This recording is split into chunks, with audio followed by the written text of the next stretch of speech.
बच्चों नमस्ते। सभी को नमस्कार। कैसे हाल चाल हैं आपके? बताइए कैसे हाल चाल हैं?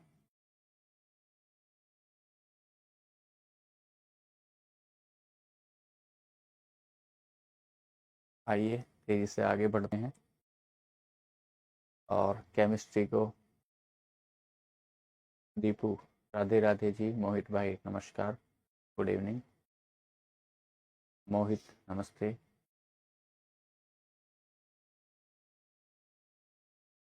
राज कपूर हेलो भाई, नमस्ते। रितिका जी, मनीषा नमस्कार।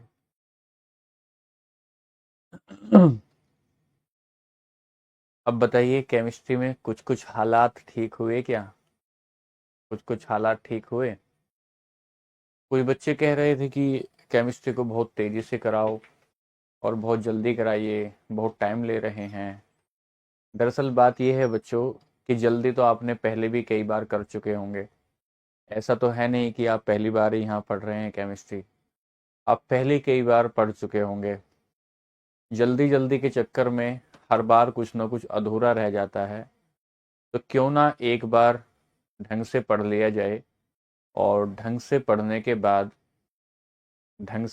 बाद हाँ, गला बैठ गया है। नहीं, गला तो नहीं है।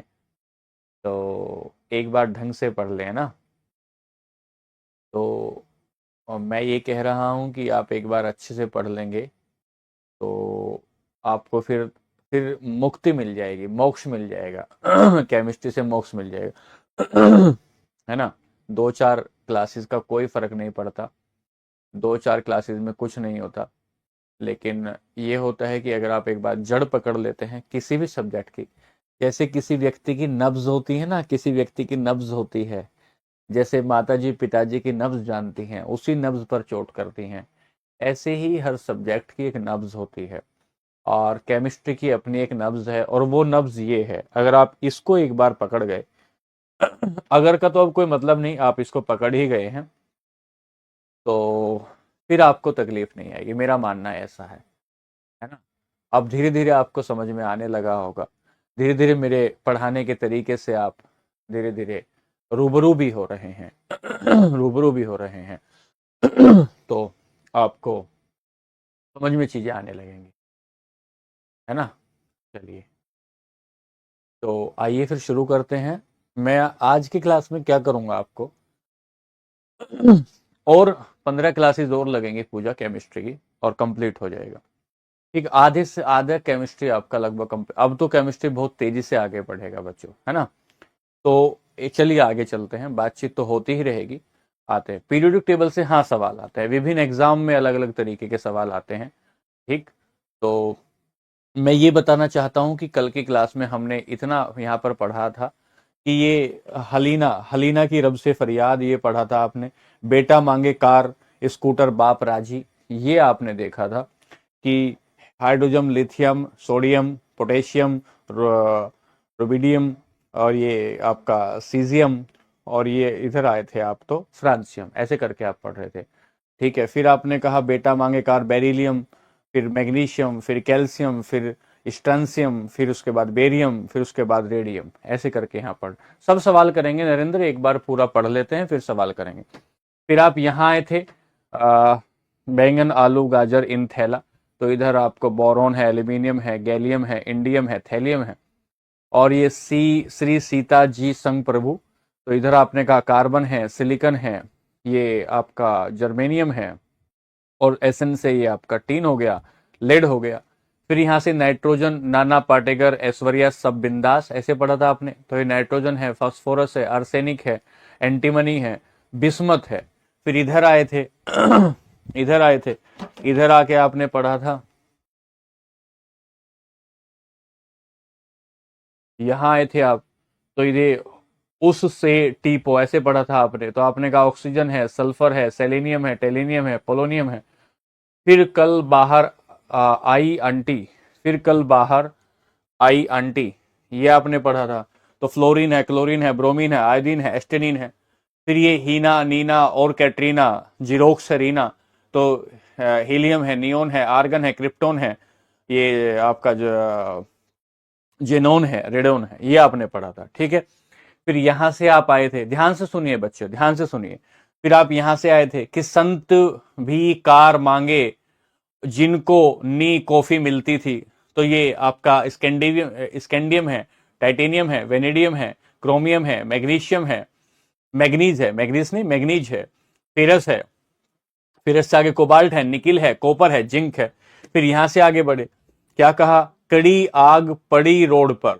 तो कैडमियम, कैडमियम, अर्जेंटम, सिल्वर है इसका नाम, पैलेडियम, रोडियम, रोडियम, फिर यहां से रुथेनियम, फिर यहां से टेंटेनियम, मोलिब्डेनम, एनबी, नियोबियम, जर्केनियम और जेट्रियम। ऐसे आपने पढ़ा। अब आपको क्या करना है आपको क्या करना है, एक और पढ़ना है बस, ये मैं अभी लिखा देता हूं, और इसको लिखाने के बाद फिर मैं इस पूरे को पढ़ाऊंगा, ठीक है। तो लिखिए एक बार इसको, यहां से लिखिए, ला, ऐसे लिखेंगे, ला, हाफ, टेंट, टांग, रीना, उसमें, रीढ़, पीटेंगे, और हग करेंगे। एक टेंट टांगने की बात हो रही है, एक टेंट टांगने की बात हुई है कि ला, हाफ टेंट टांग लो, हाफ टेंट टांग लो, और हाफ टेंट टांग के उसमें रीढ़ पीट लेंगे जो भी फंस जाएगा, और उसको हक कर लेंगे रीढ़ पीट के। तो आइए जरा एक बार देखें तो, ये ला, ला, यहां लिखेंगे ला, लेंथियम, हाफ, इधर पहले पूरा लिख देता हूं, लेंथियम, हाफ, हैफेनियम, हैफनियम, टेंट, टेंटेनियम, टांग, टंगस्टन, रोनियम, रोनियम, दिख रहा है क्या? ग्रुप नहीं, ये डी ब्लॉक पढ़ रहे हैं, डी ब्लॉक पढ़ रहे हैं, डी ब्लॉक, ये डी ब्लॉक पढ़ रहे हैं बच्चों। डी ब्लॉक में ये नीचे वाला, डी ब्लॉक में सिक्स पीरियड पढ़ा रहा हूं मैं आपको, डी ब्लॉक में 6 पीरियड पढ़ा रहा हूं। 3 से 12 पीरियड नहीं हुई है? अच्छा, 3 से 12 नहीं हुई है। अगर 3 से 12 नहीं हुई है,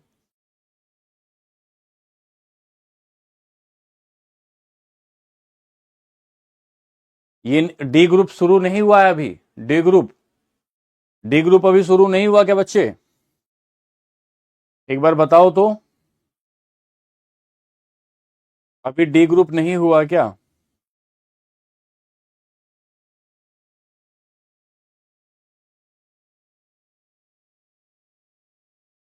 डी के ऊपर नहीं, अच्छा डी लिखो तो, डी ब्लॉक ऊपर, अच्छा ठीक है, तो डी ब्लॉक लिखो, मैं भूल गया था, माफ कीजिएगा, डी ब्लॉक लिखो, डी ब्लॉक लिखो बच्चों, डी ब्लॉक लिखो, लिखना है,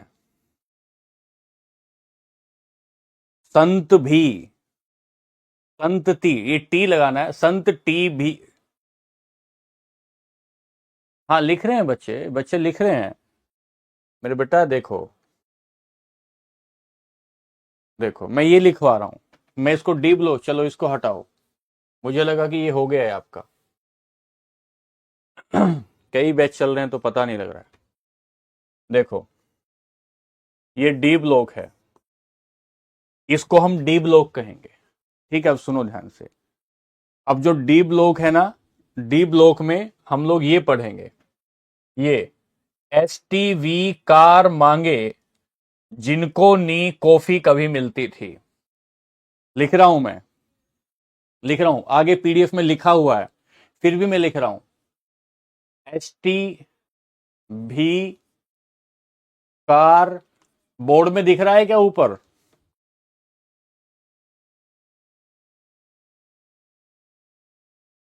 लिखो,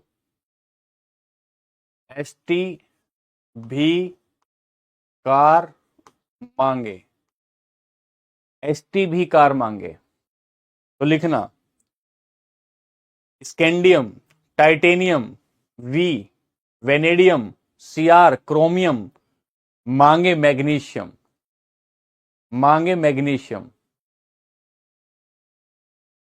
मैग्नीशियम। फिर इधर से लिखो जिनको, जिनको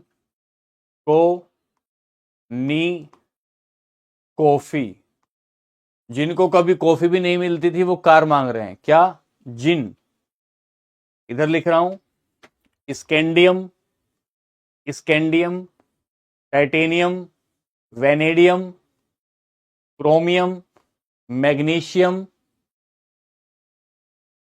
manganese, manganese, manganese, manganese, manganese, ferrous, लोहा, iron, iron, cobalt, nickel, cobalt, nickel, copper, copper, zinc, zinc. जो लिखा हुआ है वही दिखा दें।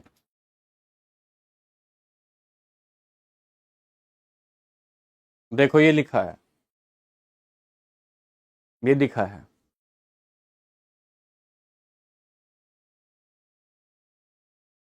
एस टी भी, ये मैंने एस की जगह संत लिख दिया है, संत ती भी कार मांगे, ये मैग्नीज है।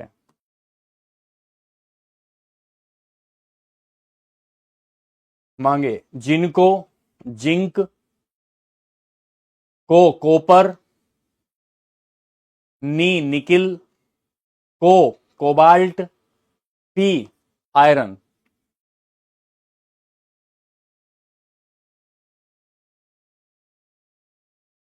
हाँ ये भी ठीक है।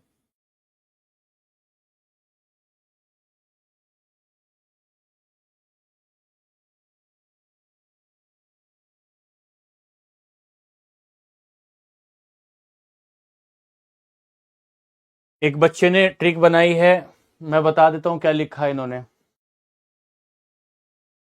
सचिन तेंदुलकर, जो तुम्हें ठीक लगे, तेंदुलकर, सचिन तेंदुलकर वर्ल्ड कप में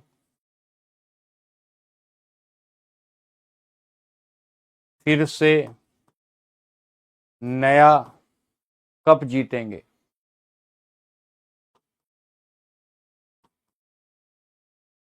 ऐसा कुछ मांगे के बाद, मांगे के बाद फी, फी मतलब फेरस, लोहा, लोहा, को कॉफी, कोबाल्ट,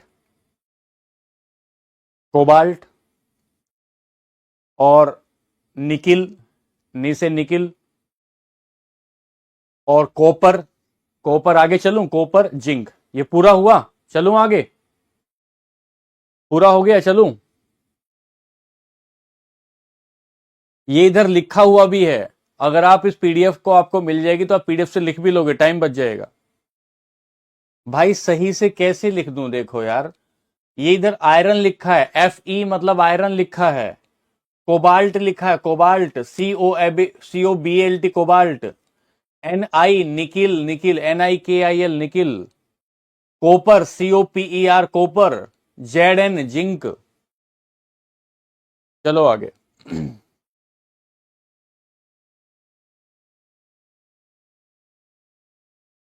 ये भरा आपने, देखो यहां से कि एस टी भी कार मांगे जिनको नी कॉफी मिलती थी, scandium, titanium, vanadium, chromium, manganese, ferrous, cobalt, nickel, copper, zinc, copper, zinc. ठीक है। अच्छा चलो अब पीडीएफ से लिख लेना, आप ध्यान से सुनो, मैं आपको बता रहा हूं, आप पीडीएफ से लिख लेना बस। अब मैं अगला बता रहा हूं, ये यहां से हम भरेंगे, अगला हम यहां से भरेंगे इसको। जब यहां से भरेंगे तो इसमें लिखेंगे आप cadmium, argentum, palladium, rubidium, ruthenium, titanium, इधर ऐसे बढ़ते हुए जाएंगे, ऐसे बढ़ते हुए जाएंगे। इसको आप पीडीएफ से लिख लेना, मैं अंतिम वाला आपको यहां लिख रहा हूं पीडीएफ में, ध्यान दें एक बार। ये लिखा है इधर, कड़ी आग पड़ी रोड पे, कड़ी आग पड़ी रोड पे, कैडमियम सिल्वर, आग से सिल्वर एजी बना है, पड़ी palladium PD, road RD, R से बनेगा रोड पे, रूठे आरयू रूठे रुथेनियम, टेक्नीशियम टीसी टेक्नीशियम, मिले molybdenum, molybdenum MO, NB niobium, Z Z है जिरकोनियम, यात्रा में येत्रियम, येत्रियम ये है येत्रियम। तो इसे लिखें एक बार, अगर वो पूरा हो गया है, ये पूरा हो गया तो इसे लिखें एक बार, एमएन है, एमएन एमएन वर्षा एमएन है, एमएन एमजी लिखा है क्या, एमएन है, इसको लिखे एक बार फिर बताता हूं, इसको लिखिए,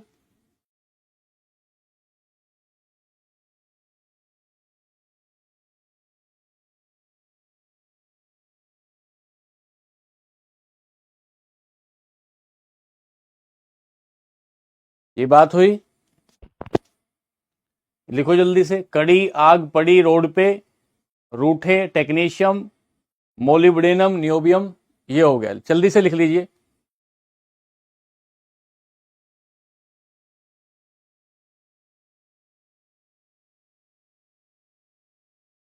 चलो चलिए, बस इतना ही याद करना है आपको, आपको इतना ही याद करना है। अब आइए इधर, इसको पीडीएफ से लिख लेना, आपको इतना ही याद करना है, इससे आगे आपको नहीं पढ़ना है। अब सुनिए ध्यान से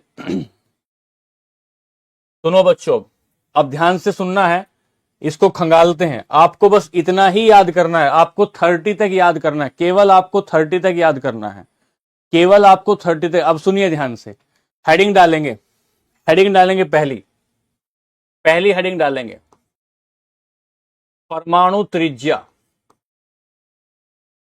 परमाणु त्रिज्या, एटॉमिक रेडियस, परमाणु त्रिज्या एटॉमिक रेडियस, परमाणु त्रिज्या एटॉमिक रेडियस। सुनो ध्यान से, अभी समझ में आएगा, सुनो ध्यान से, हेडिंग डालनी है परमाणु त्रिज्या। जब आप परमाणु त्रिज्या पढ़ने आएंगे, बस इतना ही याद करना, जिस भी तरीके से आपको लगे आपको याद कर लेना। आप 3 तक याद करना, 30 तक याद करना। जब आप एटॉमिक रेडियस पढ़ने आएंगे, परमाणु त्रिज्या पढ़ने आएंगे, तो मैं आपको बताऊं, ध्यान से सुनना, ध्यान से सुनना, कि जैसे जैसे आप किसी वर्ग में ऊपर से नीचे जाएंगे, जैसे जैसे किसी वर्ग में ऊपर से नीचे जाएंगे, तो उसकी रेडियस बढ़ती जाएगी, उसकी रेडियस बढ़ती जाएगी। अब मैं आपको यहां से समझाता हूं, सुनिए ध्यान से। पहले हेडिंग डालेंगे आवर्त सारणी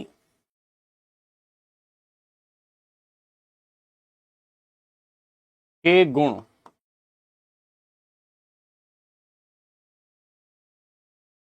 फीचर्स ऑफ पीरियोडिक टेबल, आवर्त सारणी के कुछ गुण। पहला गुण लिखेंगे परमाणु त्रिज्या, पहला गुण लिखेंगे एटॉमिक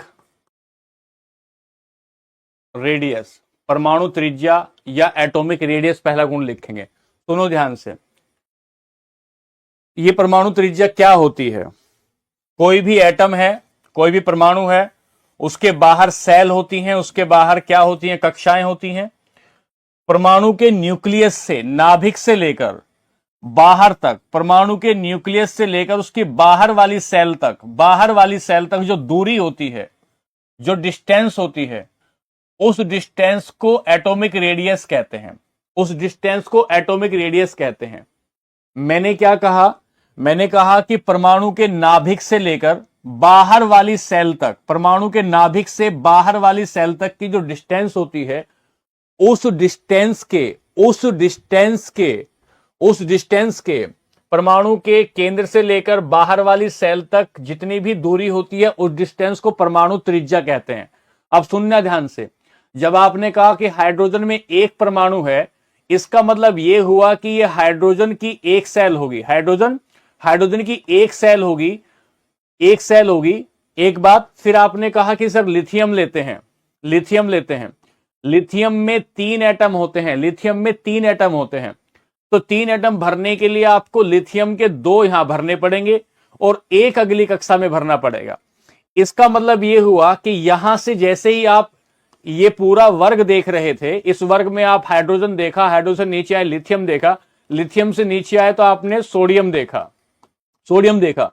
इसकी कितनी कक्षा है? एक कक्षा। तो ये इसकी परमाणु त्रिज्या होगी। इससे आगे बढ़े तो इसकी 2 कक्षाएं हैं, ये इसकी परमाणु त्रिज्या होगी।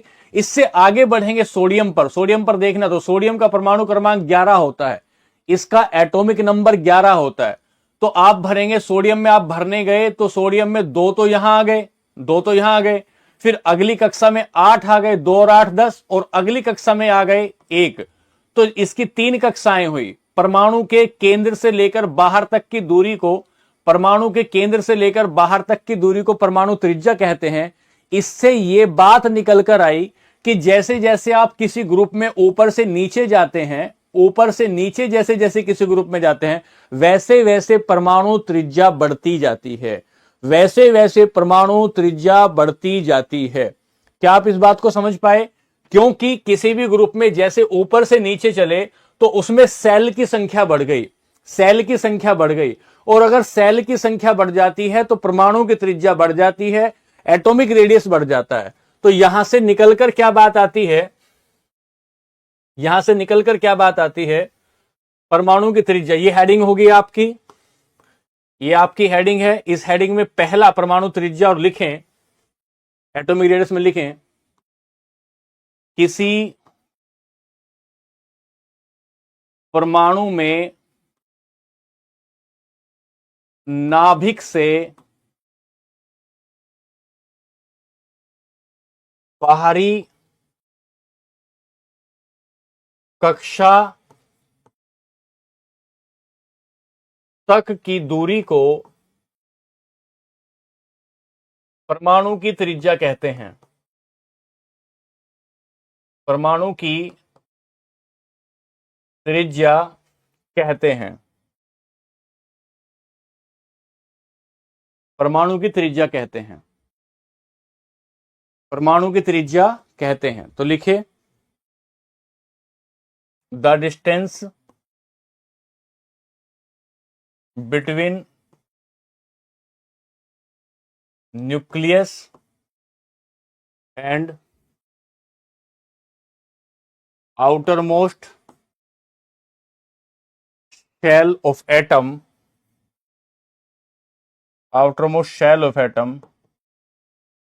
is called atomic radius.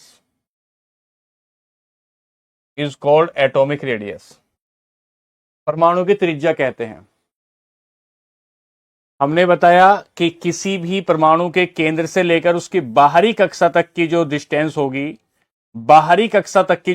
होगी उसे हम परमाणु की त्रिज्या कहेंगे। और जैसे जैसे कक्षाएं बढ़ती जाएंगी वैसे वैसे त्रिज्या बढ़ती जाएगी। वैसे वैसे त्रिज्या बढ़ती जाएगी। एक बात ये हो गई, ठीक है। लिखें आगे, इसमें लिखें आगे।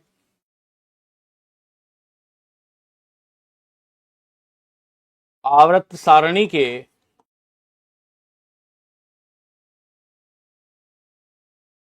वर्ग में, किसी वर्ग में, आवर्त सारणी के किसी वर्ग में ऊपर से नीचे जाने पर, आवर्त सारणी के किसी वर्ग में ऊपर से नीचे जाने पर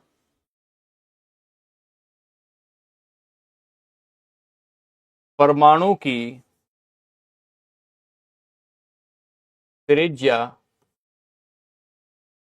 बढ़ती है परमाणु की त्रिज्या बढ़ती है।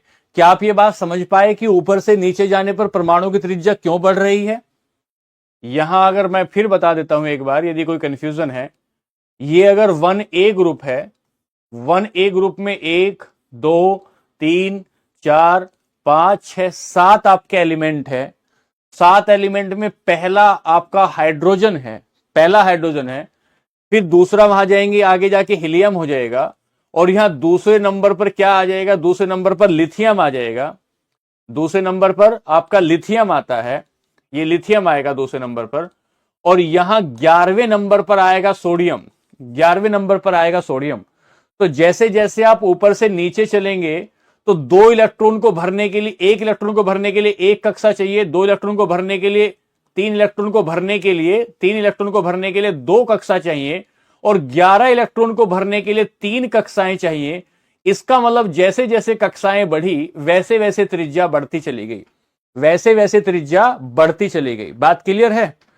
किसी बच्चे को बात समझ में ना आई हो तो क्या लिखें?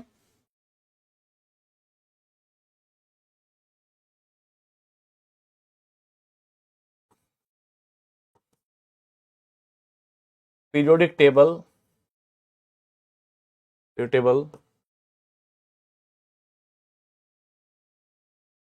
Radius of atom increase toward up to down in any group, in any group। बच्चों बताओ एक बार, बात क्लियर है क्या परमाणु की त्रिज्या वाली, कि ग्रुप में ऊपर से नीचे जाने पर परमाणु की त्रिज्या बढ़ती जाती है?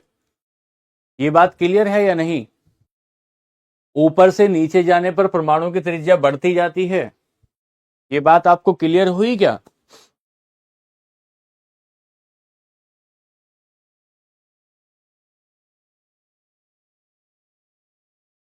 एक बार बताइए।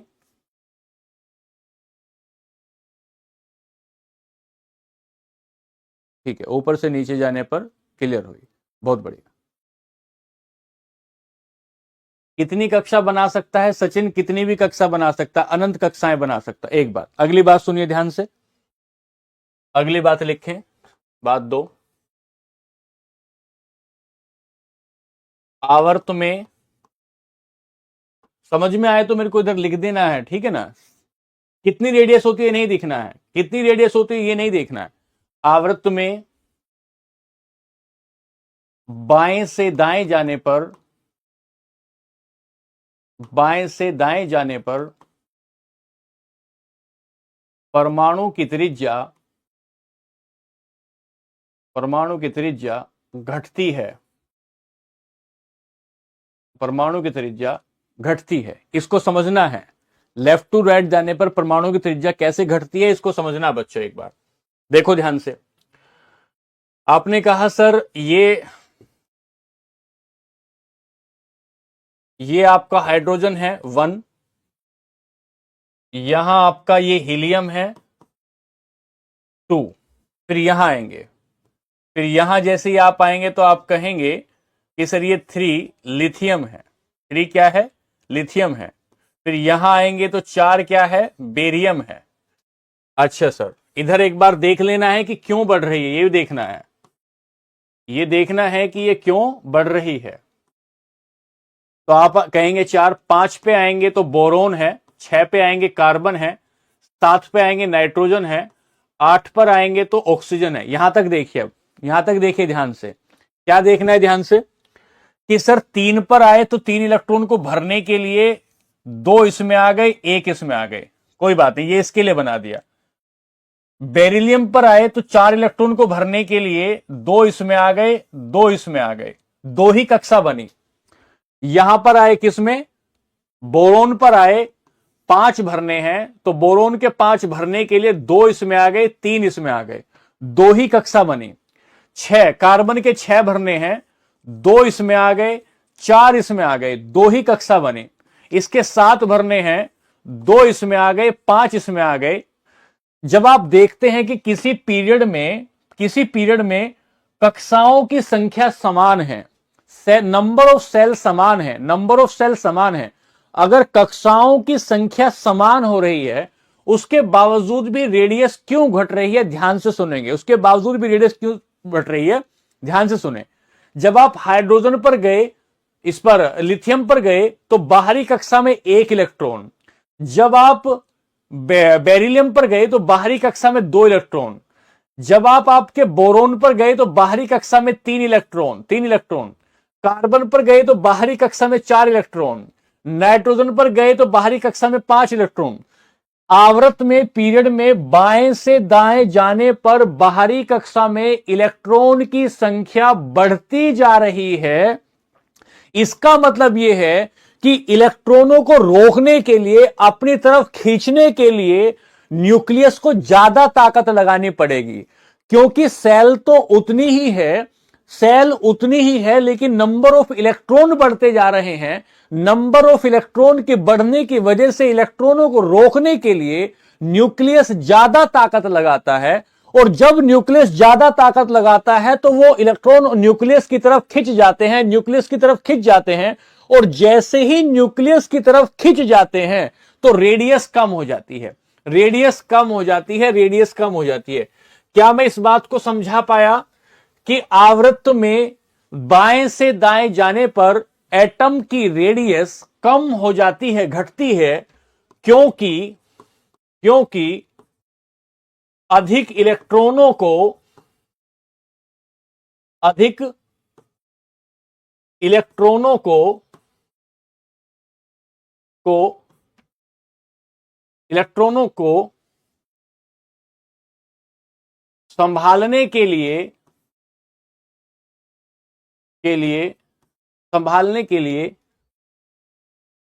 नाभिक अधिक आकर्षण बल लगाता है।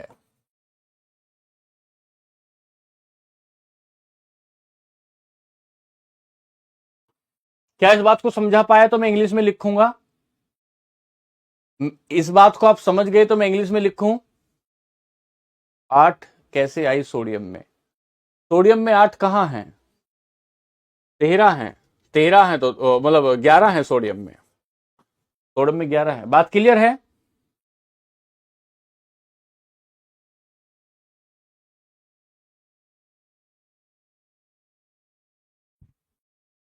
भाई सोडियम में हमने 11 भरी हैं, सोडियम में 11 इलेक्ट्रॉन है, पहले इलेक्ट्रॉन में 2 आ जाएंगे, दूसरी कक्षा में 8 आएंगे, और तीसरी कक्षा में 1 आएगा।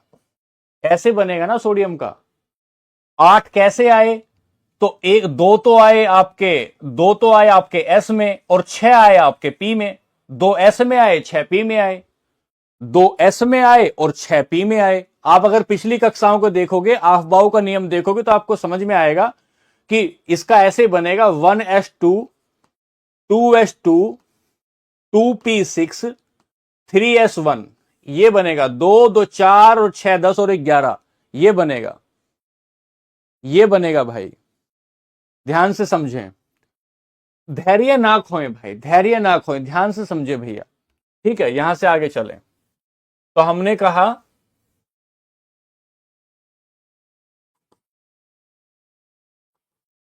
इन periodic table the radius of atom decrease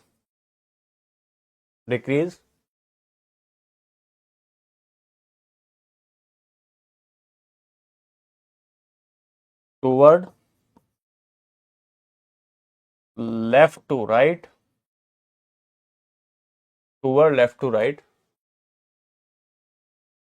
because more attraction force of nucleus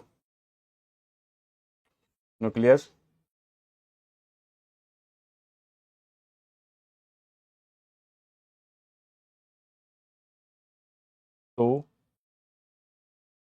arrange arrange electrons, arrange electron, electron. भाई पीछे से एक बार पढ़ के आओगे तो समझ में आएगा, ठीक है, कोई बात नहीं। ये बात क्लियर हुई।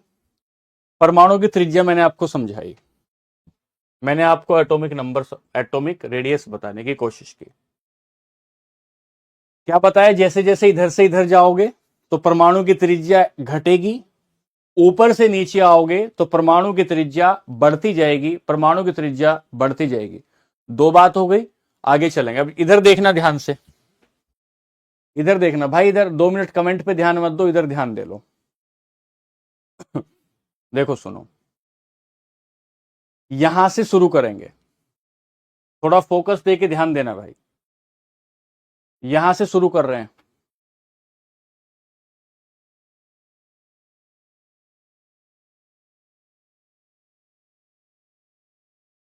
भारती पीछे का आप रिवाइज करो, पीछे का रिवाइज नहीं करोगे तो आप, मैं कैसे पढ़ा पाऊंगा बताइए। यहां से एक लाइन खींचेंगे, यहां से एक लाइन खींचेंगे। ये जो लाइन आपने यहां खींची है, इस लाइन से जब इधर जाओगे, इधर जाओगे, इधर जाओगे इस लाइन से, तो ये अधातु होंगे, नॉन मेटल होंगे। और इस लाइन से जब इधर आओगे तो ये धातु होंगे, मेटल होंगे, ये नॉन मेटल होंगे। अगर पीरियोडिक टेबल नहीं पता है तो केमिस्ट्री समझना बहुत मुश्किल हो जाएगा। समझो इधर से ध्यान से। अगर आप यहां देखेंगे, यहां देखेंगे तो इस लाइन से इधर तरफ, इस तरफ अधातु होंगे, नॉन मेटल होंगे। और इससे इस तरफ जाएंगे तो मेटल होंगे, मेटल होंगे। अब मुझे यह बताइए कि पीरियोडिक टेबल में मेटल ज्यादा, मेटल बाईं तरफ है या दाईं तरफ है? ये इसका बायां हिस्सा है, ये लेफ्ट हिस्सा है, ये इसका राइट हिस्सा है।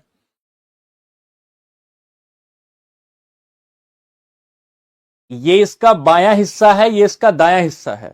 जहां मैंने ये लाइन खींची है, इस लाइन के इस तरफ जाएंगे तो अधातु होंगे, नॉन मेटल होंगे।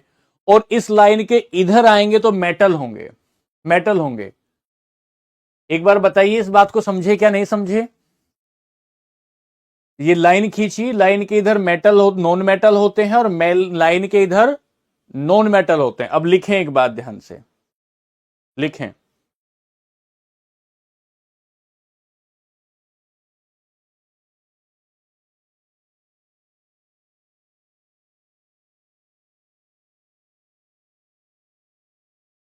धात्विक गुण,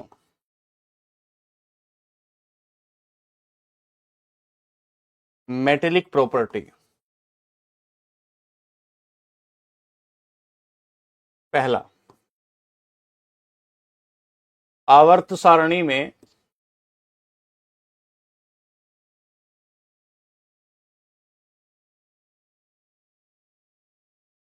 बाएं से दाएं जाने पर, बाएं से दाएं जाने पर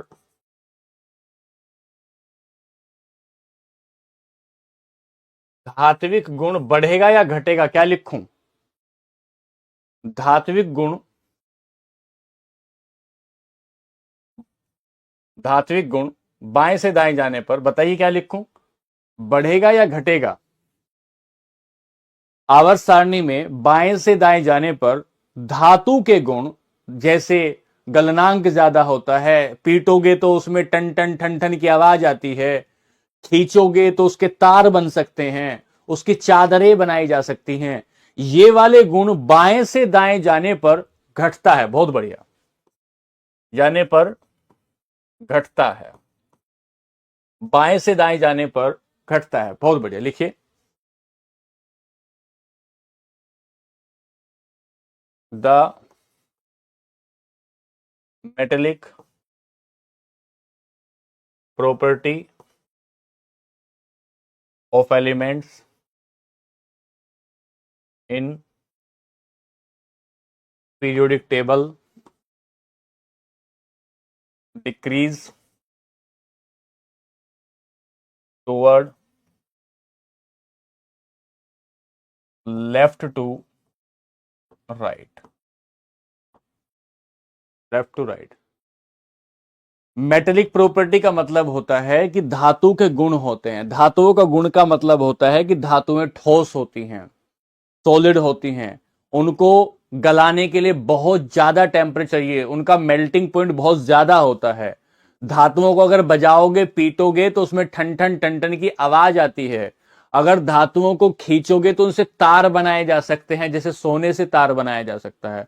उनको पीटोगे तो उनसे चादरें बनाई जा सकती हैं। ये सारे गुण अगर आप इधर से इधर की तरफ जाते हैं, बाएं से दाएं की तरफ जाते हैं, तो धातुओं के गुण घटते हैं, धातुओं के गुण घटते हैं, घटते हैं, धातुओं के गुण घटते हैं। और नोट करके लिखें, नोट, अधात्विक गुण बढ़ता है, अधात्विक गुण बढ़ता है। कहां? दाएं से बाएं जाने पर अधात्विक गुण बढ़ता है। तो क्या लिखें? नॉन मेटेलिक प्रॉपर्टी,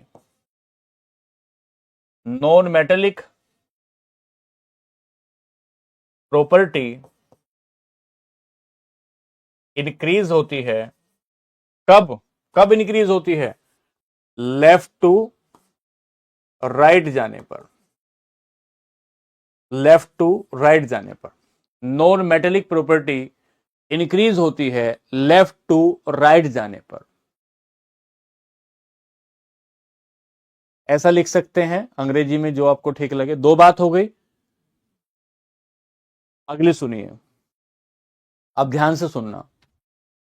जब आप किसी वर्ग में ऊपर से नीचे आएंगे, जब आप किसी वर्ग में ऊपर से नीचे आएंगे, ऊपर से नीचे का मतलब है ये आपका हाइड्रोजन है, ये अपवाद है, एक्सेप्शन है, ये अधातु है, ये अधातु है। और रखी कहां है? धातुओं के साथ रखी है। अभी आपने बताया, यहां देखिए, अधात्विक गुण बढ़ता है। अगर धात्विक गुण कम होगा इधर से जाने पर, तो अधात्विक गुण बढ़ेगा ना, नॉन मेटेलिक गुण बढ़ेगा इधर से इधर जाने पर। ठीक है, चलिए। अब मैंने कहा कि मैं आपको पढ़ा रहा हूं, अगला ग्रुप पढ़ा रहा हूं, तो ये हाइड्रोजन है, हाइड्रोजन को छोड़ दीजिए, लिथियम को लेंगे, सोडियम को लेंगे, पोटेशियम को लेंगे। जब आप ऊपर से नीचे की तरफ चलते हैं, पोटेशियम, रुबिडियम को लेंगे, सीजियम को लेंगे, फ्रांसियम को लेंगे। तो जब आप ऊपर से नीचे की तरफ चलेंगे तो धातु का गुण बढ़ता है, धातु का गुण बढ़ता है। तो क्या लिखें? किसी वर्ग में, किसी वर्ग में ऊपर से नीचे बढ़ने पर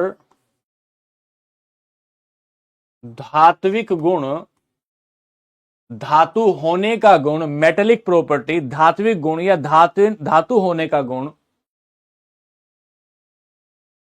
बढ़ता है, धातु होने का गुण बढ़ता है। ऊपर से नीचे आएंगे तो आप क्या कहेंगे? फ्रांसियम में सबसे ज्यादा, पहले ग्रुप में, पहले वर्ग में फ्रांसियम में सबसे ज्यादा मेटेलिक प्रॉपर्टी होनी चाहिए। तो क्या लिखें?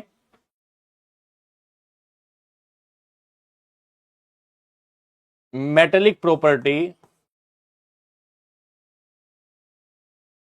इन एनी ग्रुप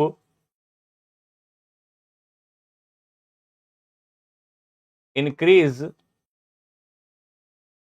इंक्रीज बढ़ती है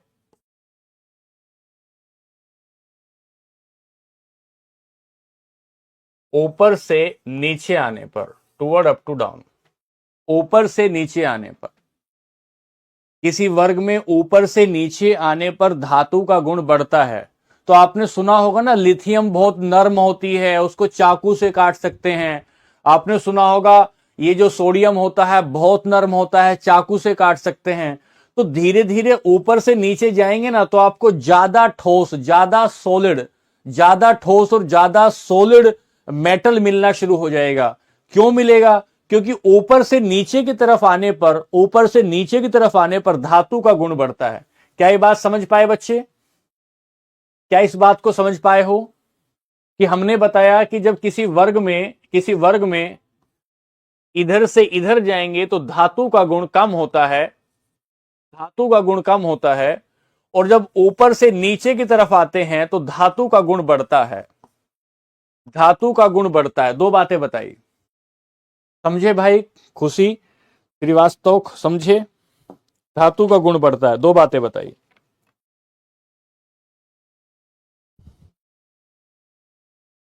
ठीक है, दो बातें हो गई।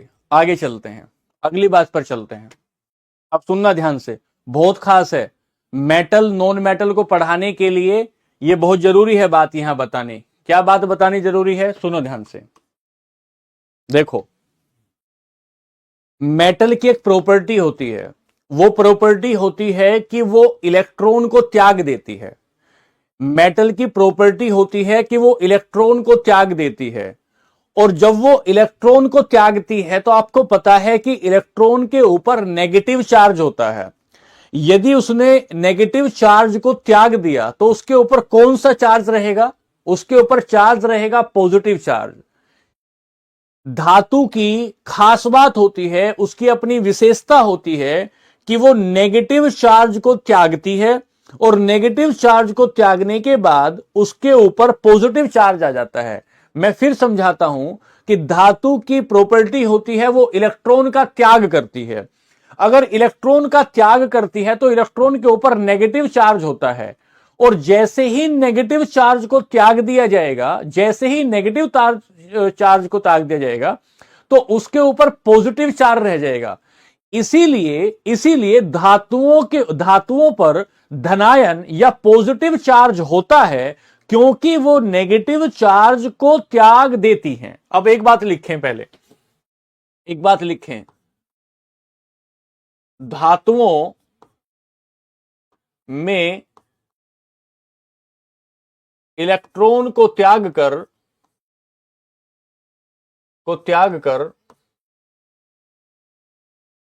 धनायन बनाने की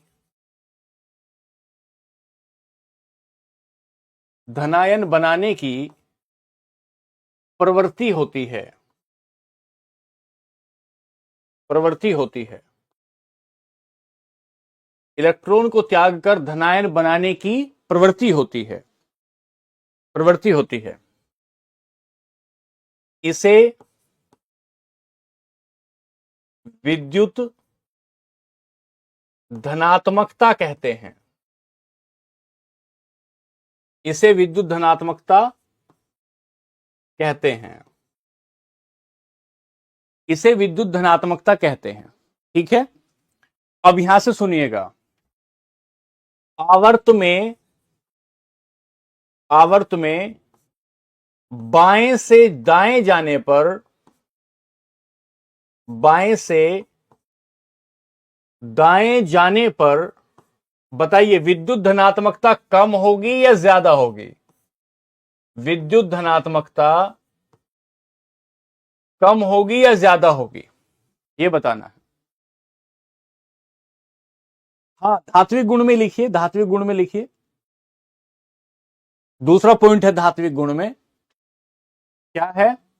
धातुओं में इलेक्ट्रॉन को त्यागने के बाद धनायन बनाने की प्रवृत्ति होती है, नेचर होता है धनायन बनाने का, और इस नेचर को इलेक्ट्रोपॉजिटिविटी कहते हैं, विद्युत चार्ज कहते हैं।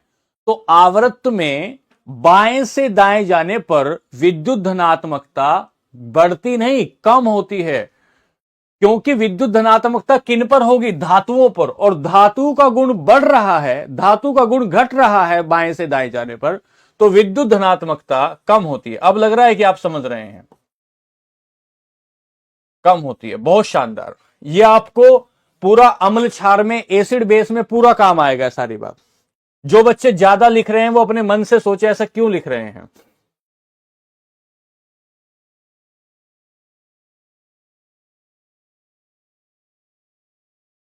Tendency of metal lose electron is called electro positivity,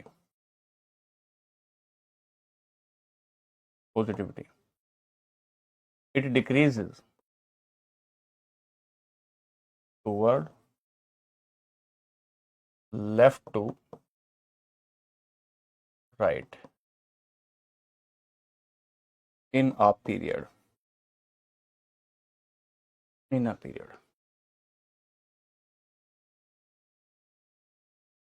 कम होगी, विद्युत धनात्मकता कम होती है,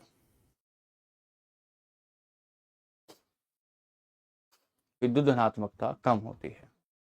दोबारा बताता हूं, इलेक्ट्रॉन मतलब मेटल का अपना एक गुण होता है कि वो इलेक्ट्रॉनों को त्यागेगा, इलेक्ट्रॉनों को छोड़ेगा। इलेक्ट्रॉन के ऊपर नेगेटिव चार्ज होता है, इलेक्ट्रॉन के ऊपर नेगेटिव चार्ज होता है।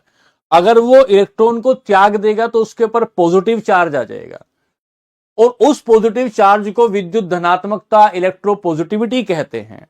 तो यदि आप आवर्त सारणी में इधर से इधर जाएंगे, इधर से इधर जाएंगे, तो आपने कहा कि धात्विक गुण घटता है। देखो, निधि कह रही है कि मेरा दिमाग खराब मत करो, लेफ्ट से राइट आपने लिखा धात्विक गुण बढ़ता है। मैंने कब बताया लेफ्ट से राइट धात्विक गुण बढ़ता है? निधि, हम आपका दिमाग क्यों खराब करेंगे? हमने तो ये लिखा है कि धात्विक गुण घटता है। यहां अभी तो हमने मिटा के नहीं लिख दिया है, देखिए हमने तो लिखा है धात्विक गुण घटता है। तो धात्विक गुण घटता है, अगर धात्विक गुण घट रहा होगा तो विद्युत धनात्मकता का गुण कम हो जाएगा। क्यों कम हो जाएगा? क्योंकि वो इलेक्ट्रॉनों को त्याग रही हैं, और जैसे जैसे धात्विक गुण कम होगा वैसे वैसे विद्युत धनात्मकता भी कम हो जाएगी, वैसे वैसे विद्युत धनात्मकता, इलेक्ट्रोपॉजिटिविटी भी कम हो जाएगी। है ना? अब सुनो ध्यान से बच्चे, हम क्यों आपका दिमाग खराब करने आए भला? आपका दिमाग खराब करके हमें क्या फायदा होगा? ठीक है, हमें सिर्फ ये लिखना है, हमें जिन बच्चों ने पीछे रिवीजन नहीं किया है भैया उनको समझ में नहीं आएगा। जो सिर्फ ऊपर ऊपर से पढ़ना चाहते हैं, सबसे नरम धातु कौन सी होती है, सबसे कठोर धातु कौन सी होती है, सबसे हल्की धातु कौन सी होती है, सबसे भारी धातु कौन सी होती है, जो सिर्फ इतना पढ़ना चाहते हैं, इतना पढ़ना चाहते हैं, ठीक है, उनको भाई ये समझ में नहीं आएगा।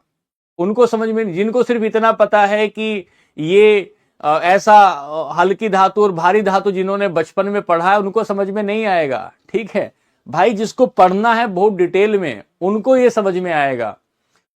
तो एटॉमिक रेडियस हमने आज की क्लास में समझा। हम कुछ इसके पीरियोडिक टेबल के हम कुछ लोग कुछ गुण पढ़ना चाह रहे थे, और उसमें हमने पढ़ा कि एटॉमिक रेडियस क्या होती है। तो हमने बताया कि एटॉमिक रेडियस होती है किसी भी न्यूक्लियस और उसके जो आउटर मोस्ट सेल होती है उसके बीच की त्रिज्या को हम एटॉमिक रेडियस कहते हैं। हमने बताया जैसे जैसे सेल बढ़ेगी वैसे वैसे एटॉमिक रेडियस बढ़ जाएगी। ठीक है, इसके लिए हमने आपको एक बात बताने की कोशिश की, ऊपर से नीचे जाओगे तो सेल बढ़ती जाती है, तो रेडियस बढ़ती जाती है। फिर आपने कहा इधर से इधर जाएंगे, सेल उतनी ही है, सेल बढ़ नहीं रही है उसके, लेकिन इलेक्ट्रॉन ज्यादा हो गए हैं, इसलिए नाभिक को, न्यूक्लियस को ज्यादा ताकत लगानी पड़ती है खींचने की, इसलिए रेडियस कम हो जाती है। 1 मिनट ले रहे हैं, बस रिवीजन करा रहे हैं, इसलिए रेडियस कम हो जाती है।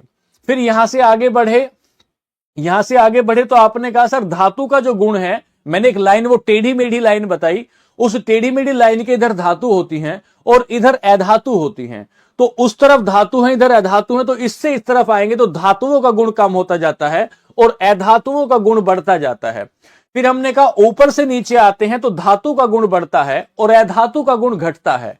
और फिर हमने कहा कि धातु की अपनी एक क्वालिटी होती है, उस क्वालिटी का नाम होता है वो इलेक्ट्रॉन को त्यागती है, इलेक्ट्रॉन को त्यागती है, इसलिए उसे विद्युत धनात्मकता कहते हैं। तो जैसे जैसे हम लेफ्ट से राइट की तरफ जाते हैं विद्युत धनात्मकता कम होती जाती है, विद्युत धनात्मकता कम होती जाती है। ठीक है बच्चों, चलिए यहां तक की बात हो गई। कल हम लोग क्या करेंगे, कल आते ही हम इस पीरियोडिक टेबल में, अब हमारा ये शुरू होगा यहां से, जो आप पढ़ना चाहते हैं, जो आपके मन में है कि वो क्यों नहीं पढ़ा रहे हैं, तो यहां से हम पढ़ेंगे। हाइड्रोजन सबसे हल्का तत्व होता है, हाइड्रोजन को आवारा तत्व कहते हैं, हाइड्रोजन को भविष्य का ईंधन कहते हैं, हाइड्रोजन ऐसा तत्व है जिसमें न्यूट्रॉन नहीं होता।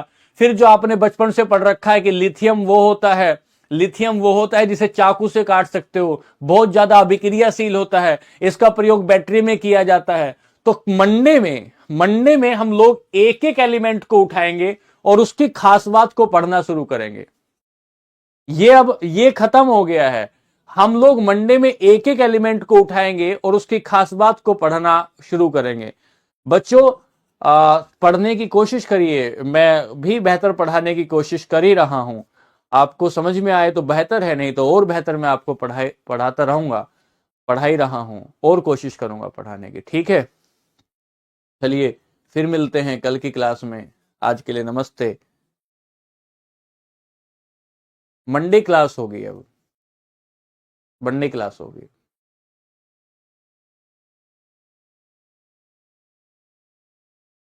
ऊपर ऊपर से पढ़ोगे तो भैया फिर तो गड़बड़ हो जाएगी। थोड़ा ढंग से पढ़ोगे तो दिमाग पे जोर आएगा।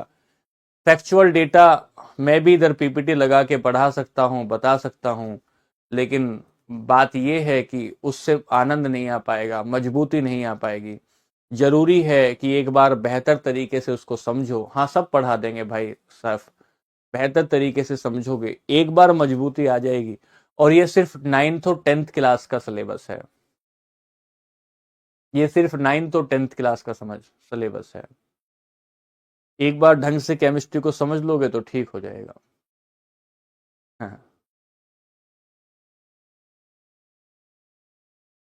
हाँ। निधि ठीक है जी, पढ़ाएंगे, ठीक है, और कोशिश करेंगे अच्छा पढ़ाने की, और कोशिश करेंगे कि आपको और बेहतर समझा पाए। ठीक है, और कोशिश करेंगे आपको अच्छा पढ़ाने की।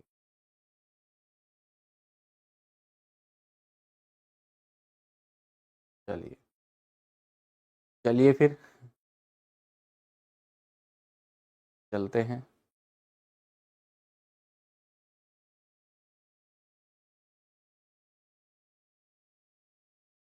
आज के लिए नमस्ते।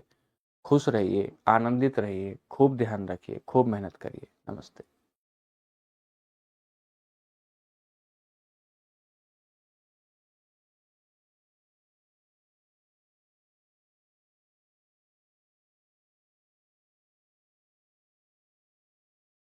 तैयार हो जाएगा। ठीक है, बस अभी ज्यादा दिन केमिस्ट्री नहीं चलेगी बच्चे, अब आप अंतिम चरण में आ गए हैं केमिस्ट्री के। Important elements of periodic table. चलो शुरू करते हैं। अब सुनिए ध्यान से, अब चुप होके सुनिए ध्यान से। गोल्डन यादव कह रहे पूरा जान लगा के समझा दो। हाँ भाई, मैं पूरी कोशिश करूंगा। आप सुनो ध्यान से, एकदम चुप होके सुनो, सुनो ध्यान से। जब मैं आपको पीछे पढ़ा रहा था तो मैंने आपको बताया, मैंने आपको समझाने की कोशिश की कि सर ये जो है 1 2 3 4 5 6 और 7, और फिर एक ये, इसमें 1 2 3 4 5 और 6, इस ग्रुप को हम, ये जो हमारा ग्रुप होता है इसे हम एस ब्लॉक कहते हैं, एस ब्लॉक कहते हैं। और इस एस ब्लॉक में सुनो ध्यान से, चुपचाप होकर सुनो। अब इसे 1A कहते हैं और इसे सेकंड ए कहते हैं। ठीक है सर, ये जो 1A हुआ, ये जो 1A हुआ, 1A जो हुआ, इस 1A को कहा जाता है base element group, base element group कहा जाता है इसे। क्षार तत्व वर्ग कहा जाता है, इसे क्षार तत्व वर्ग कहा जाता है। एक बात तो ये हुई, ठीक है। दूसरी बात आप आए सेकंड ए पर। सेकंड ए पर इसे कहा जाता है base earth element group, base earth element group. इसे क्या बोलते हैं? क्षार मृदा तत्व समूह, क्षार मृदा तत्व वर्ग या तत्व समूह कहा जाता है। तो सवाल नंबर 1 बना, सवाल नंबर 1 बना,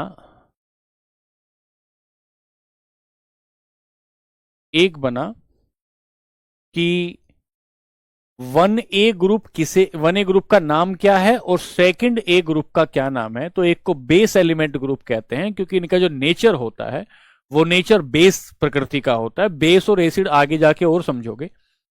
और इसको हम लोग बेस अर्थ एलिमेंट कहते हैं। बेस अर्थ एलिमेंट इसलिए कहते हैं, बेस अर्थ एलिमेंट कहने के पीछे का कारण यह है क्योंकि ये पृथ्वी पर, अर्थ पर मिट्टी में पाए जाते हैं, अर्थ पर मिट्टी में पाए जाते हैं।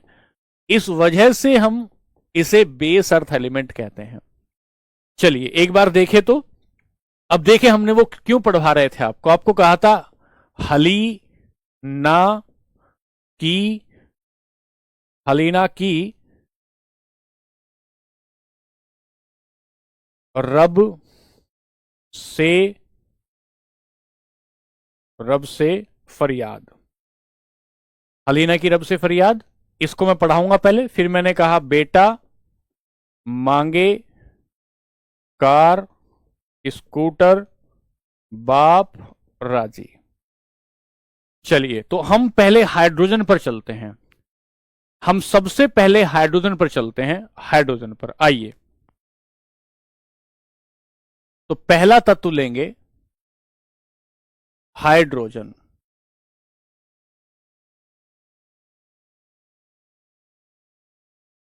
अगर कोई पूछे, ध्यान से सुनते चलिएगा, ध्यान से सुनते चलिएगा, चुप होकर ध्यान से सुनिए। चलिए, बकवास करने की जरूरत नहीं, एकदम ध्यान से सुने।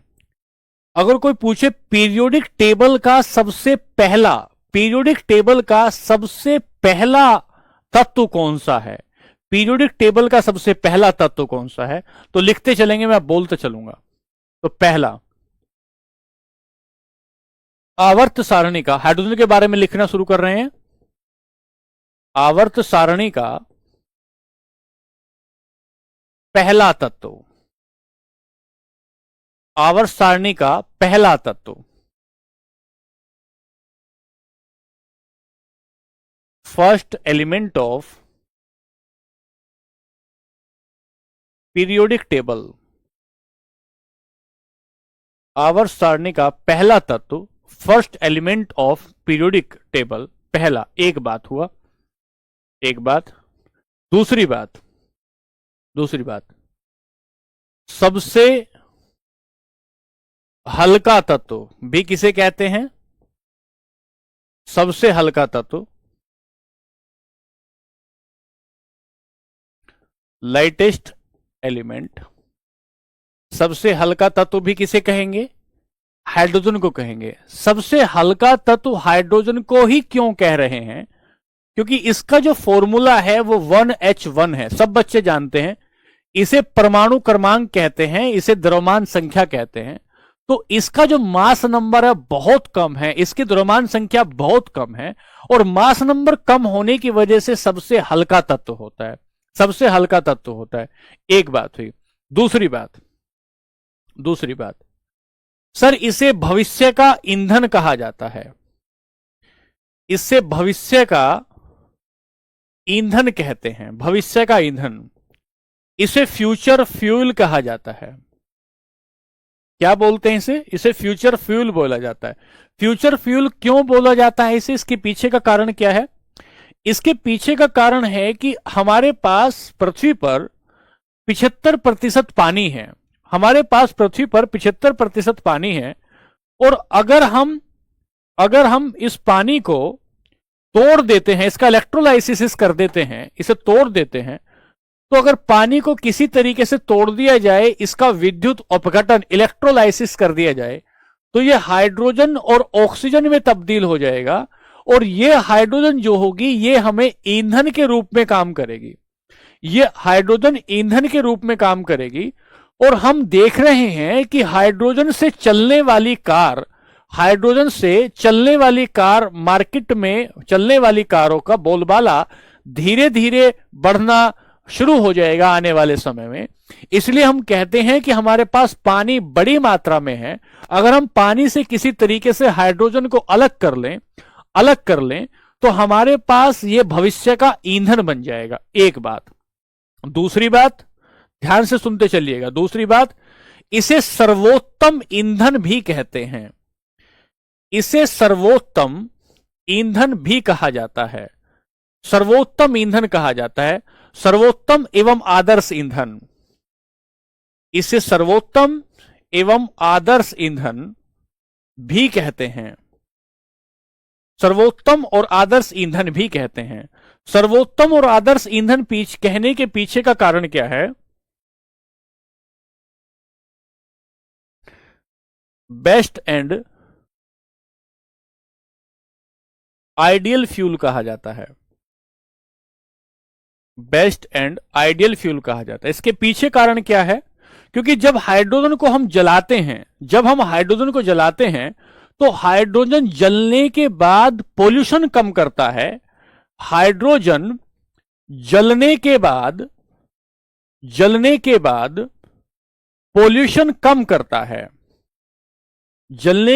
पोल्यूशन कम करता है। इसलिए इसे हम सर्वोत्तम ईंधन कह रहे हैं। क्योंकि आप लोग जानते ही हैं कि ग्लोबल वार्मिंग जैसी घटनाओं को एक तरीके से उनसे निपटने के लिए हमें किसी ऐसे ईंधन की जरूरत होगी जो ग्रीन हाउस गैसेस का एमिशन ना करता हो। और ग्रीन हाउस गैसेस के एमिशन ना करने की जो क्षमता है वो हाइड्रोजन की बहुत कम है। इसलिए इसे बेस्ट और आइडियल फ्यूल कहा जा रहा है। किसे? हाइड्रोजन को बेस्ट और आइडियल फ्यूल कहा जा रहा है। कोई दिक्कत आएगी तो मेरे को बताइएगा। फिर यहां से आगे चले तो ये सिर्फ इतना ही नहीं, ब्रह्मांड में पाया जाने वाला सबसे ज्यादा तत्व है। ब्रह्मांड में पाया जाने वाला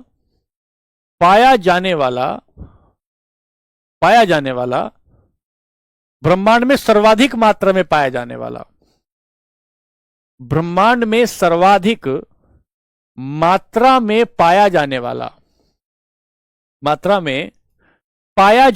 तत्व है। पाया जाने वाला तत्व है कौन सा? हाइड्रोजन। ब्रह्मांड में सबसे ज्यादा मात्रा में पाया जाने वाला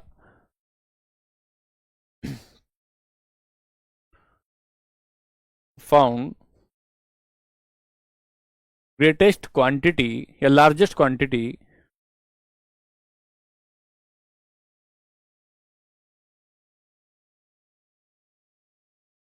इन यूनिवर्स।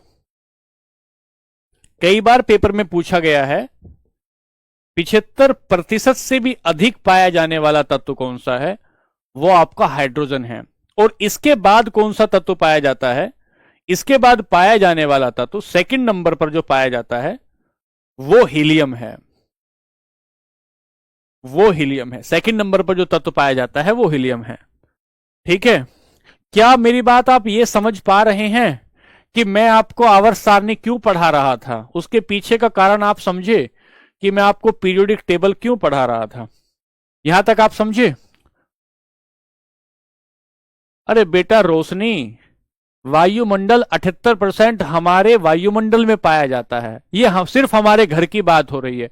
पूरा ब्रह्मांड कह रहा हूं, सूरज हो, चांद हो, तारे हो, मंगल हो, शनि हो, शुक्र हो, सबकी बात कह रहा हूं रोशनी बेटा। मेरे बच्चे, एक बात हो गई। चलिए ये बात हो गई। यहां से आगे चले। अगला, तारों में तारों में सर्वाधिक मात्रा में पाया जाने वाला तत्व, सर्वाधिक मात्रा में पाया जाने वाला तत्व कौन सा है? हाइड्रोजन है। कौन सा है? हाइड्रोजन है।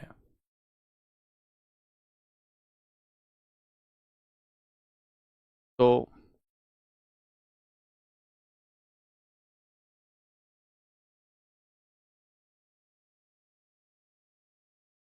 पाया जाने वाला तत्व found in stars in largest quantity.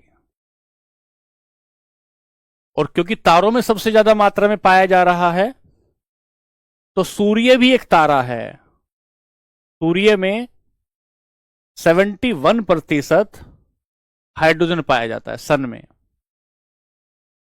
सन में 71% हाइड्रोजन पाया जाता है। आगे चलें। अगली बात, एकमात्र तत्व जिसमें न्यूट्रॉन अनुपस्थित होता है, एकमात्र तत्व जिसमें न्यूट्रॉन एब्सेंट होता है, एकमात्र ऐसा तत्व जिसमें न्यूट्रॉन एब्सेंट होता है।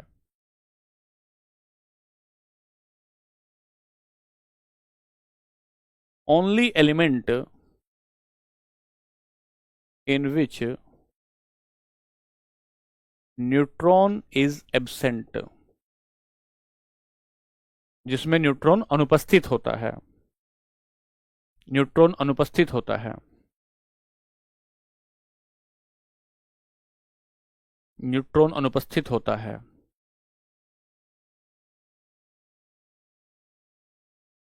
पृथ्वी पर पाए जाने वाले तत्वों में 9वें नंबर पर है। पाए जाने वाले तत्वों में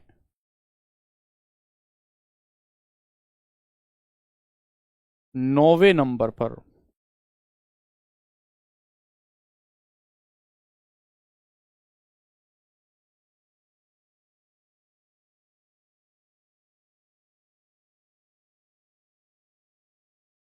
नाइन्थ रैंक इन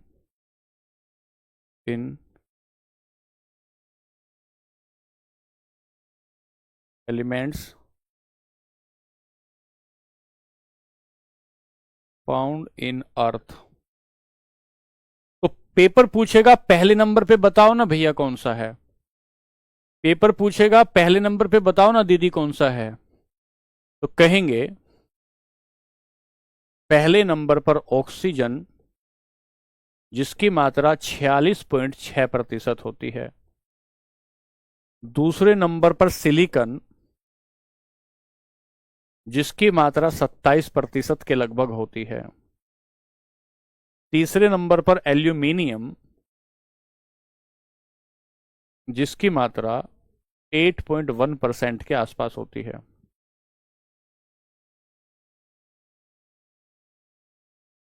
ऑक्सीजन, सिलिकॉन, एल्यूमिनियम, यहां तक लिखे। 9th नंबर पे हाइड्रोजन है भाई। सब सारी बातें तो हाइड्रोजन के बारे में लिख रहा हूं। 9th नंबर पर हाइड्रोजन है। 9th नंबर पर हाइड्रोजन है।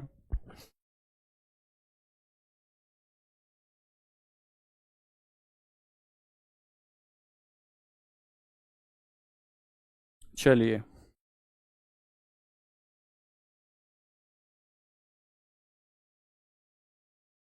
इसकी खोज वैज्ञानिक कैवेंडिस ने, सबकी नहीं पढ़नी है खोज, पहला है इसलिए पढ़ लेते हैं। वैज्ञानिक कैवेंडिस ने 1776 में की, वैज्ञानिक कैवेंडिस ने 1776 में की। बच्चों लिख रहे हो क्या? मेरे को कुछ पता नहीं लग रहा है। डिस्कवर्ड बाय कैवेंडिस इन 1776। 1776।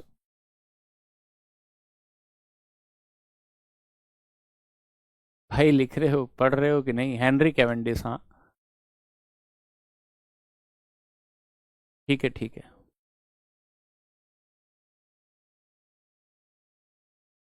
सत्यम भाई कह रहे मैंने लिख रहा हूं। कोई बात नहीं भाई, जो लिखे वो ठीक, जो ना लिखे वो ठीक। अगली बात आती है, इसके 3 समस्थानिक हैं। पेपर पूछेगा हाइड्रोजन के इनके 3 समस्थानिक। कोई बच्चा ऐसा है जो पूछे, जो ये बताए कि इसके समस्थानिक किसे कहते हैं? जो जिसको ये ना पता हो कि समस्थानिक किसे कहते हैं।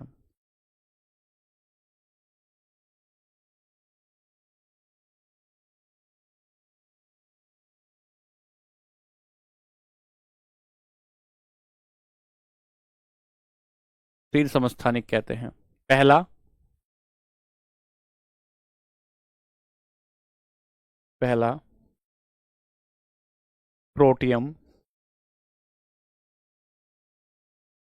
दूसरा ड्यूटेरियम, तीसरा tritium.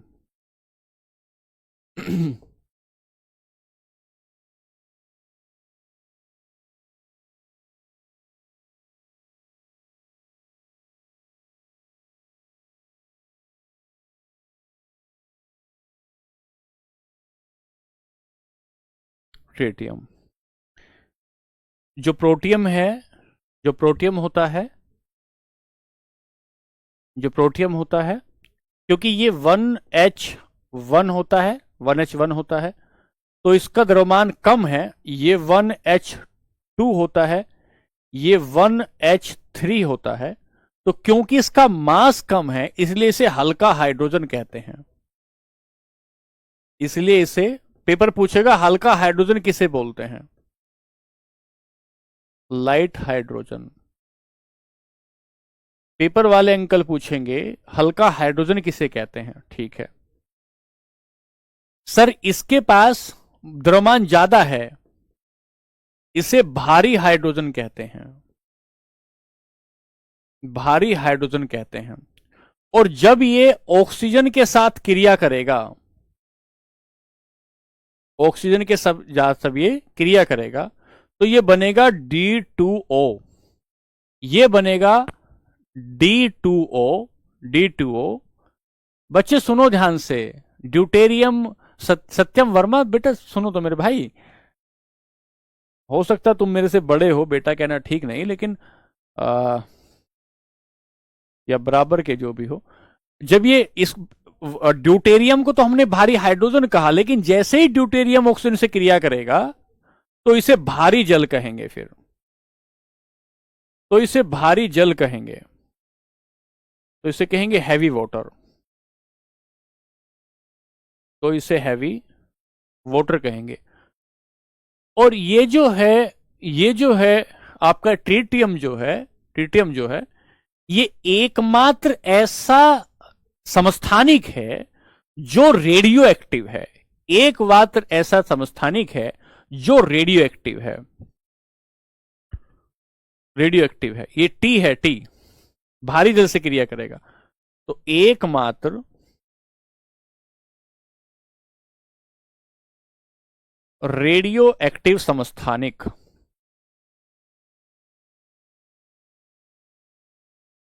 Only radio active isotope, radio active समस्थानिक, ओनली रेडियो एक्टिव आइसोटोप। ये बात हो गई समस्थानिक की। समस्थानिक की ये बात हो गई। यहां से आगे चलेंगे,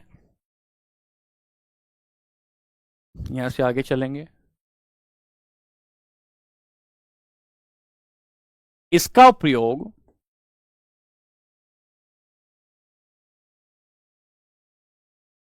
रॉकेट ईंधनों में भी किया जाता है। रॉकेट ईंधन में किया जाता है।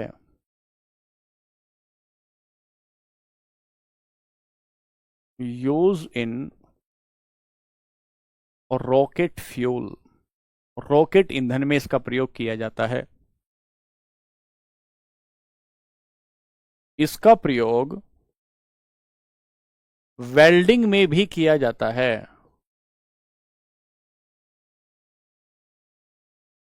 तो also use in welding, welding में भी किया जाता है इसका प्रयोग। ठीक है, और इसका प्रयोग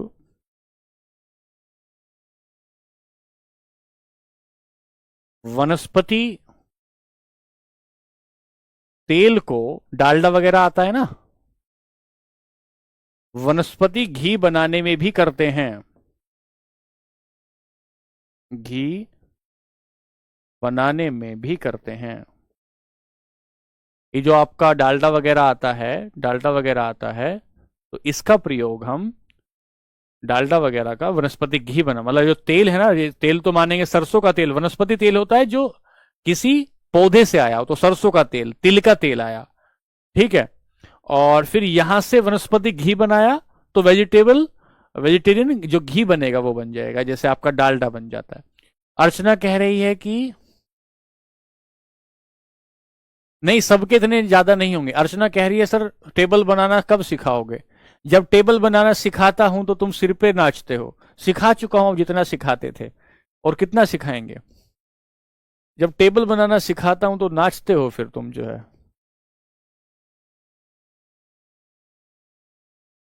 ऑल्सो यूज इन मेकिंग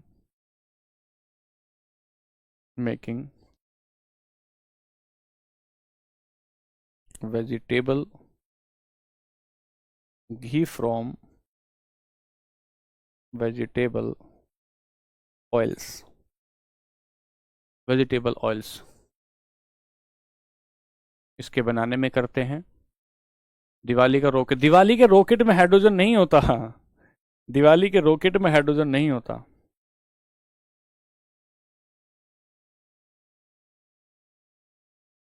चलिए ठीक है, एक बात हुई।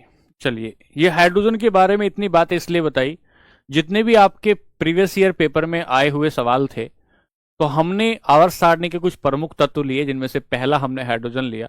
तो हाइड्रोजन की पहली खास बात ये हुई, हाइड्रोजन की पहली खास बात ये हुई कि ये बेस एलिमेंट इसको कहते हैं, या इसको क्षार तत्व वर्ग में बनता है, एक बात। दूसरी बात क्या होता है कि हाइड्रोजन को हमने देखा पहला तत्व है, हल्का है, भविष्य का ईंधन है, ब्रह्मांड में पाया जाता है, तारों में पाया जाता है, पृथ्वी पर ऐसे ऐसे पाया गया, खोज किसने की, समस्थानिक कितने हुए, और भाई ये किसने प्रयोग किया वेल्डिंग में, इसका एक बात हो गई। ठीक है, फिर यहां से आगे चलेंगे, आगे चलते हैं। चलिए दूसरा पॉइंट लेते हैं। दूसरा देखिए कौन सा है, ये देखिए लिथियम। तो ये पहला, फिर इस वर्ग में देखेंगे ना तो उधर तो दूसरा चला जाएगा, फिर ये तीसरा आएगा आपका, यहां पर ये तीसरा है, और इस वर्ग में ये दूसरा है। तो चलिए लिथियम को लेते हैं, बहुत सुन रखा आपने लिथियम के बारे में। तो दूसरा लेते हैं, लिथियम है।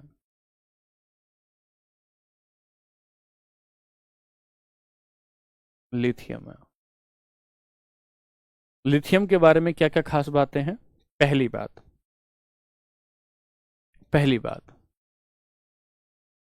इसका घनत्व कम होता है, डेंसिटी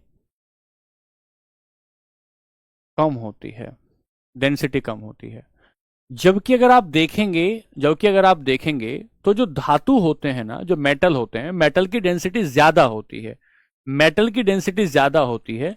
लेकिन घनत्व लिथियम में एक ये आ रहा है कि इसकी डेंसिटी धातु होने के बावजूद कम है। एक बात यह है, क्योंकि डेंसिटी कम है, पानी से भी कम डेंसिटी है, तो पानी पर तैर सकता है, पानी पर तैर सकता है।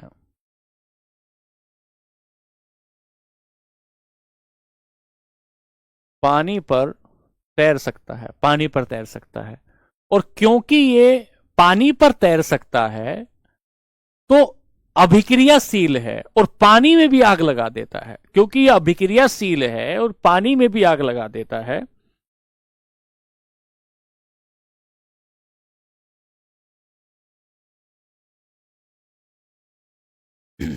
पानी पर तैर सकता है,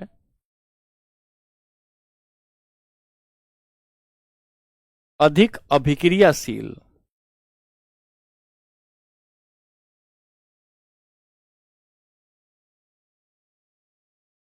अधिक अभिक्रियाशील है।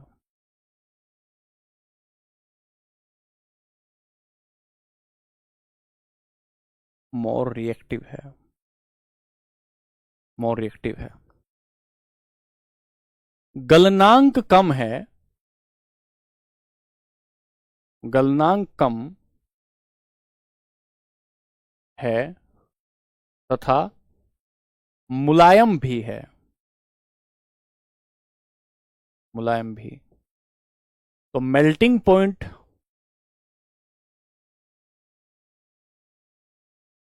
Melting point low and also मुलायम को यहां सॉफ्ट की जगह क्या कहें, ऑल्सो, एक अभी याद कोई लिख देंगे इसकी जगह।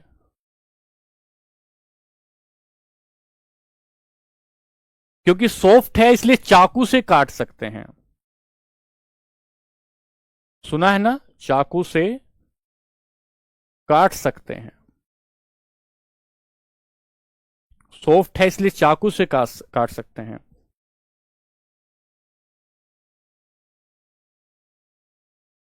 Despite being metal can be cut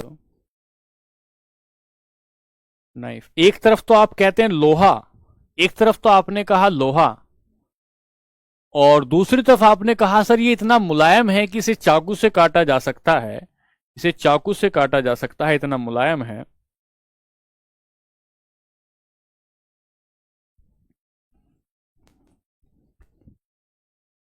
इसका प्रयोग प्रयोग बैटरियों में, बैटरियों में करते हैं। इसकी बैटरी, जो आपके फोन की बैटरी है या आजकल कार की बैटरी आ रही है, फोन या कार की बैटरी में सब पीछे बता रखा है, सब पीछे बता रखा है कि डेंसिटी क्या होता है, पीछे बता रखा है रेडियो एक्टिविटी क्या होता है। अब मेरी क्या गलती है बताइए अगर आप नहीं रिवीजन करते हैं तो। Use in rechargeable batteries, use in rechargeable batteries, और कई जगहों पर मानसिक रोग की दवा बनाने में, मानसिक रोग की दवा बनाने में भी इसका प्रयोग करते हैं। तो क्या कहेंगे, मानसिक रोग को कहते हैं डिप्रेशन मेडिसिन में इसका प्रयोग करते हैं। ठीक है,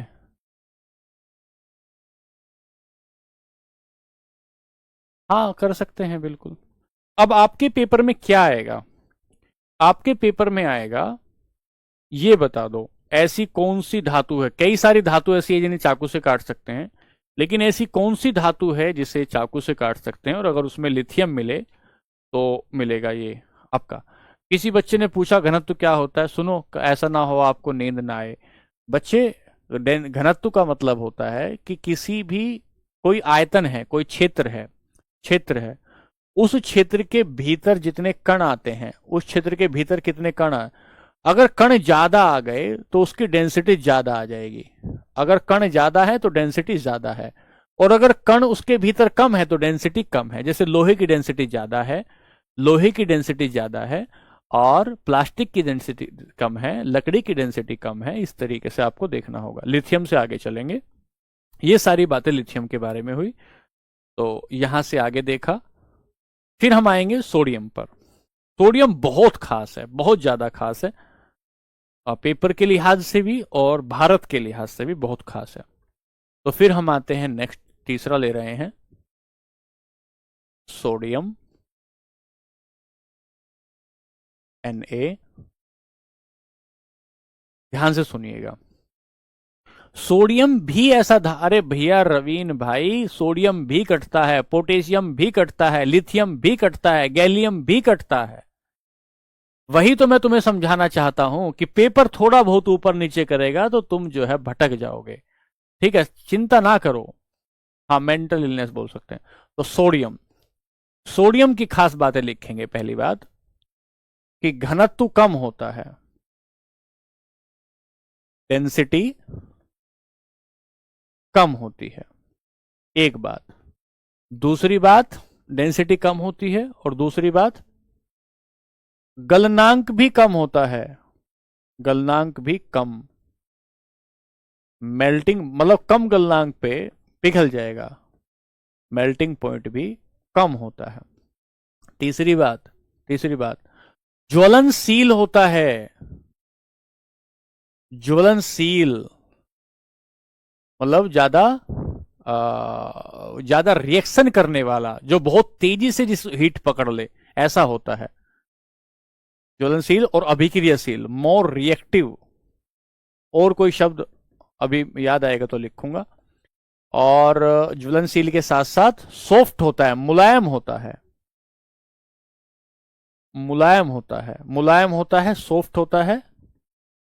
तो चाकू से काट सकते हैं, चाकू से काट सकते हैं, मतलब धातु है बच्चों, धातु है, और धातु होने के बावजूद आप चाकू से काट रहे हैं, ये बड़ी बात हो जाती है ना। मुलायम है तो चाकू से काट सकते हैं।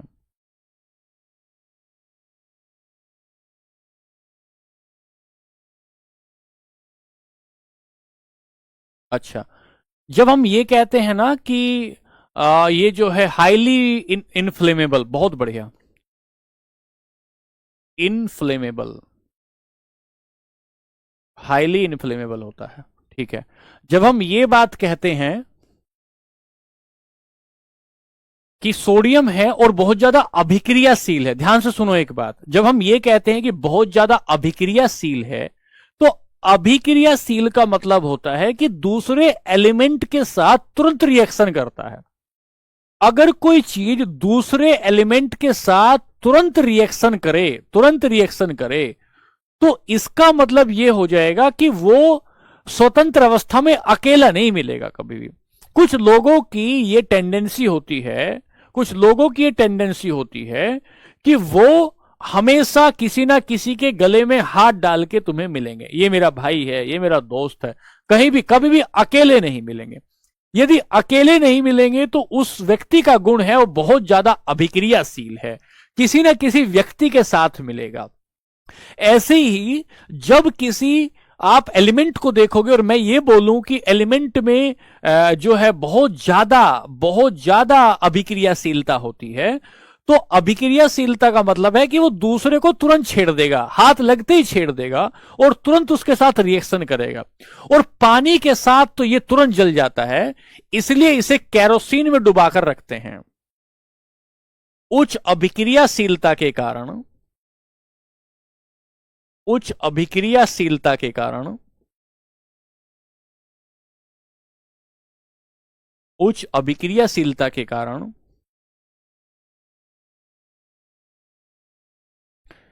इसे केरोसिन तेल में डुबाकर रखते हैं।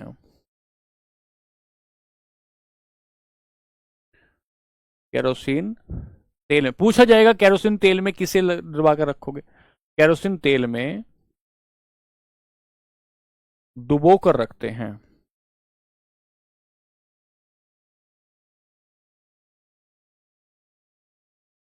तो तुमसे सवाल है, क्या पूछेगा पता है? इनमें से कौन सा तत्व ऐसा है, कौन सा तत्व ऐसा है जिसे केरोसिन तेल में डुबाकर रखेंगे?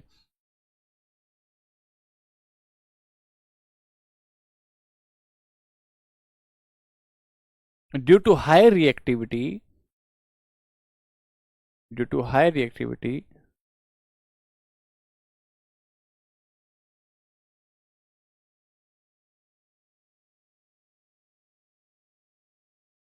इट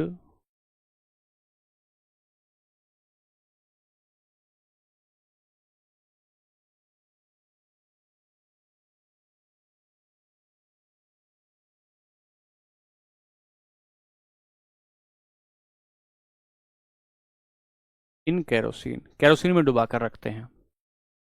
ठीक है, केरोसिन में डुबा कर रखते हैं, केरोसिन में डुबा कर रखते हैं।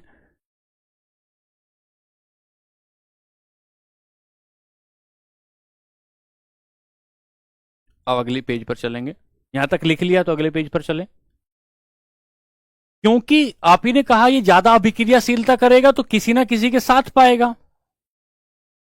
किसी, इसे भी केरोसिन में डाल सकते हैं सुमित भाई, लेकिन इसको लिखें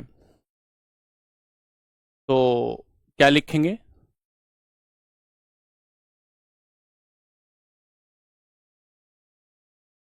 प्रकृति में स्वतंत्र अवस्था में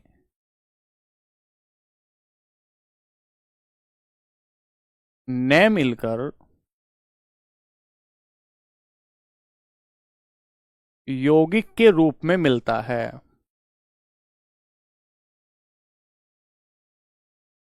यौगिक के रूप में मिलता है, रूप में मिलता है। यौगिक मतलब किसी न किसी के साथ रिएक्शन करके मिलता है, किसी न किसी के साथ रिएक्शन करके मिलता है। तो हम कहेंगे प्रकृति में स्वतंत्र अवस्था में नहीं मिलता,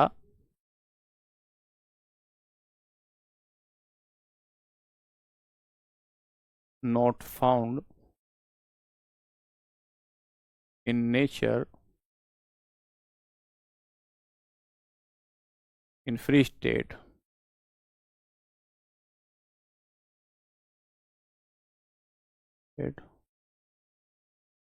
also found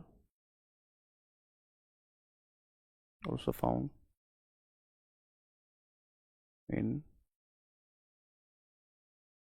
compound state, always found।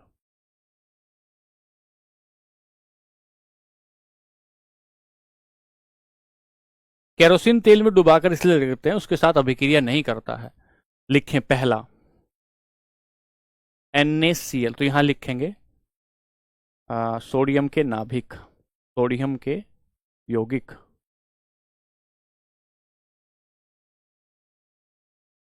Sodium के यौगिक।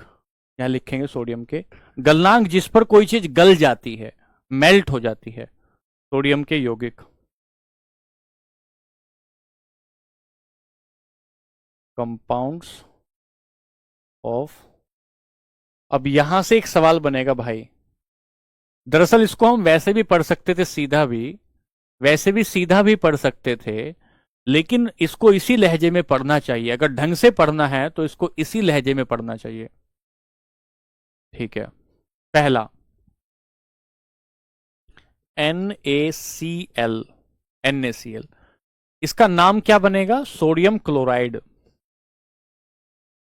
Sodium chloride. तो सोडियम ने क्लोरीन के साथ अभिक्रिया की, सोडियम ने क्लोरीन के साथ अभिक्रिया की और सब क्या बना? Sodium chloride.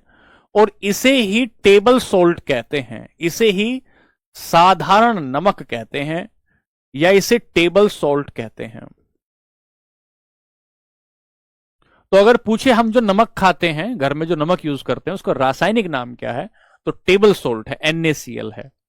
ठीक है, अगला एक बात, और जब मैं आपको पहली दूसरी क्लास ले रहा था, तब जब मैं तत्व पढ़ा रहा था, यौगिक पढ़ा रहा था, तो यौगिक के समय मैंने कंपाउंड के समय यह बताया था, दो या दो से ज्यादा तत्व एक निश्चित फिक्स प्रोपोर्शन में मिलकर,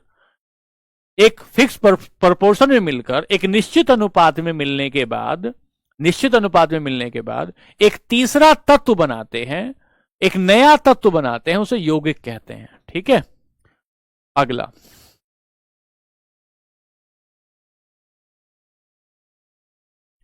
जहां भी आपको ये मिल जाए ना OH, जहां भी आपको ये OH लिखा मिल जाए, तो वहीं आप ये बात कर देना ये हाइड्रोक्साइड है, वहीं हाइड्रोक्साइड है, जहां OH लिखा मिल जाए तो इसे क्या कहेंगे, सोडियम हाइड्रोक्साइड, सोडियम हाइड्रोक्साइड। एक बच्चा कह रहा है कि राइटिंग बहुत गंदी आ रही है। ठीक है भाई, और सुधारेंगे। इसे हम कास्टिक सोडा बोलते हैं, इसे हम लोग कास्टिक सोडा बोलते हैं।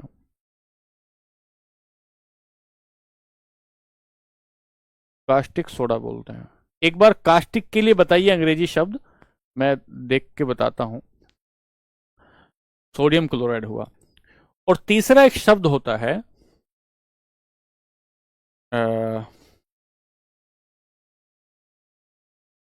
NaCO3, Na2CO3, सोडियम कार्बोनेट बोलते हैं, जिसे धावन सोडा बोलते हैं। Na2CO3 जो साबुन में प्रयोग करते हैं। लिखिए सोडियम, सर यूज कहां होता है, यूज कहां होता है पूछ रहे हैं। ये तो खाने का सोडा हुआ, कास्टिक सोडा की यूज करेंगे तो इससे डिटर्जेंट बनाते हैं, इससे डिटर्जेंट बनाते हैं, साबुन बनाते हैं, इससे डिटर्जेंट बनाते हैं, साबुन बनाते हैं। Na2CO3 sodium carbonate, sodium carbonate, sodium carbonate. ये जो सोडियम कार्बोनेट है, जो कास्टिक सोडा ही बोल रहे हैं अंग्रेजी में, जो सोडियम कार्बोनेट है इसे धावन सोडा बोलते हैं, धोने का सोडा, इसे धावन सोडा बोलते हैं।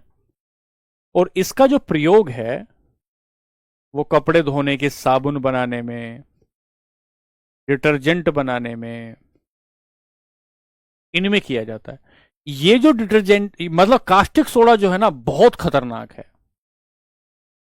बहुत खतरनाक है। हाथ पे गिर जाएगा तो हाथ में फफोले पैदा कर देगा।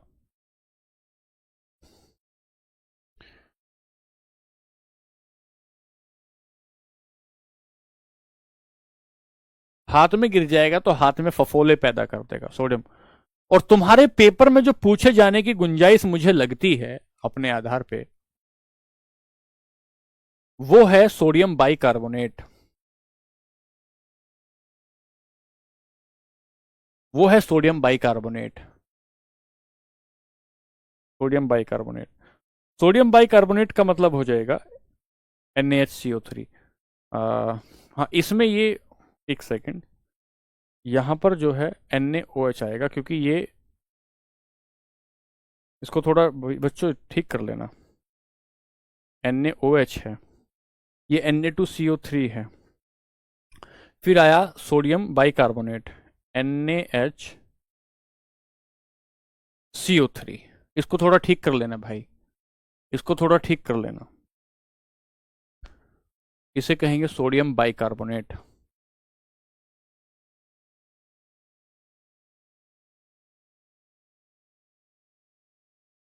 अभी 2 दिन आपका यही चलेगा, जो जो इनके बारे में फैक्ट हैं, सोडियम बाइकार्बोनेट। और ये जो सोडियम बाइकार्बोनेट है इसे खाने का सोडा कहते हैं, बेकिंग सोडा, इसे खाने का सोडा या बेकिंग सोडा कहते हैं। बेकिंग सोडा कहते हैं। ये वही सोडियम बाइकार्बोनेट है, ये वही सोडियम बाइकार्बोनेट है जिसका प्रयोग मम्मी भटूरे बनाने में करती है, जिसका प्रयोग सोडियम बाइकार्बोनेट का प्रयोग उनको मट्ठी वगैरह बनाते हैं उनको फुलाने में किया जाता है। सोडियम बाइकार्बोनेट का प्रयोग जो होता है वो प्रयोग किया जाता है आपका बेकरी में, जहां बिस्किट फैलाने हैं, जहां पेस्ट्री को बड़ा करना है। जब जब हम बेकरी में इसका यूज करते हैं तो इससे इसको गर्म करते हैं जब, तो इसको गर्म करने पर इसमें से कार्बन डाइऑक्साइड निकलती है। और जब आप पेस्ट्री को देखोगे तो पेस्ट्री के बीच में जगह जगह छेद होते हैं, तो वो जो छेद हुए ना पेस्ट्री में, केक में जो जगह जगह छेद हो गए, वो कार्बन डाइऑक्साइड की वजह से छेद होता है। उनमें से वो निकलती है, कार्बन डाइऑक्साइड उसमें से निकलती है, जिसकी वजह से वो छेद और वो फ्लपी हो जाता है, वो एक तरीके का ऐसा हो जाता है, आपका मोटा मोटा सा देखने को मिलता है। ठीक है। और एक और है, आगे चलता हूं, ये बहुत काम की चीज है भाई, पेपर के लिए बहुत काम की चीज है। और एक है sodium nitrate.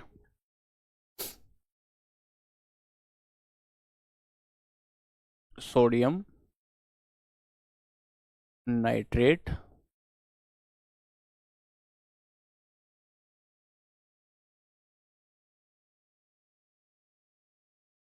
Sodium nitrate, sodium nitrate rasgulla बनाने में प्रयोग करते हैं। इसे चिली साल्ट पीटर कहते हैं। जो बच्चे पहले दिन से नोट्स बना रहे हैं और थोड़ा सा धैर्य से पढ़ रहे होंगे, उनको बात ठीक ढंग से समझ में आ जाएगी।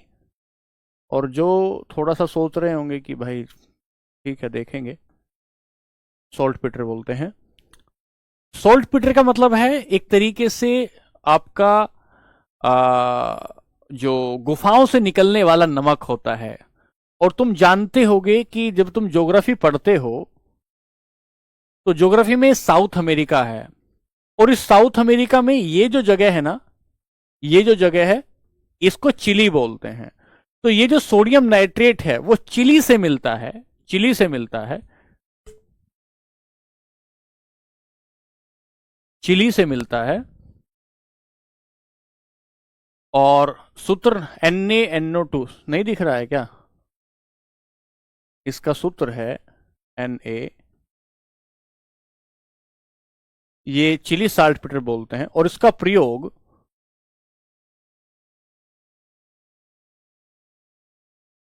उर्वरक बनाने में किया जाता है। उर्वरक, फर्टिलाइजर बनाने में इसका प्रयोग किया जाता है, सोडियम नाइट्रेट का। इसे चिली साल्ट पीटर कहते हैं, इसे चिली साल्ट पीटर कहते हैं। यहां तक की बात हुई क्लियर?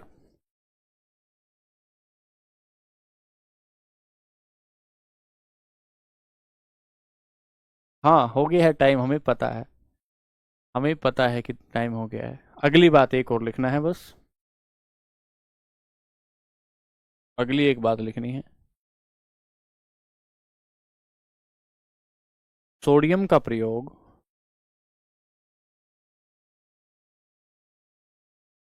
सोडियम लैंप में भी करते हैं। लाइट, एक अगर आप पार्क वगैरह में देखेंगे ना, पार्क वगैरह में सोडियम लैंप में भी करते हैं। तो अभी तो ये पहला वर्ग भी पूरा नहीं हुआ। हालांकि रोज इतना वक्त नहीं लगेगा, क्योंकि कुछ हैं जिनमें बहुत ज़्यादा टाइम लगता है, और कुछ ऐसा है कि जो आसानी से आपके समक्ष आ जाएगा, क्योंकि आवर्त सारणी के प्रमुख तत्व ये हम देख रहे हैं। तो हमने पहला ग्रुप देखा जिसे आपने बेस एलिमेंट ग्रुप कहा। दूसरे ग्रुप की जब आप कल बात करेंगे तो आप कहेंगे ये बेरिलियम वाला ग्रुप है। और यहाँ से ये आपने हाइड्रोजन की बात की, हाइड्रोजन को देखते आगे चलते रहे, हाइड्रोजन के बारे में कुछ खास बातें जानते चले गए। फिर हमने लिथियम की बात की, लिथियम से आगे बढ़े तो हमने सोडियम की बात की, सोडियम की बात की। और जैसे ही आगे बढ़े आ, को,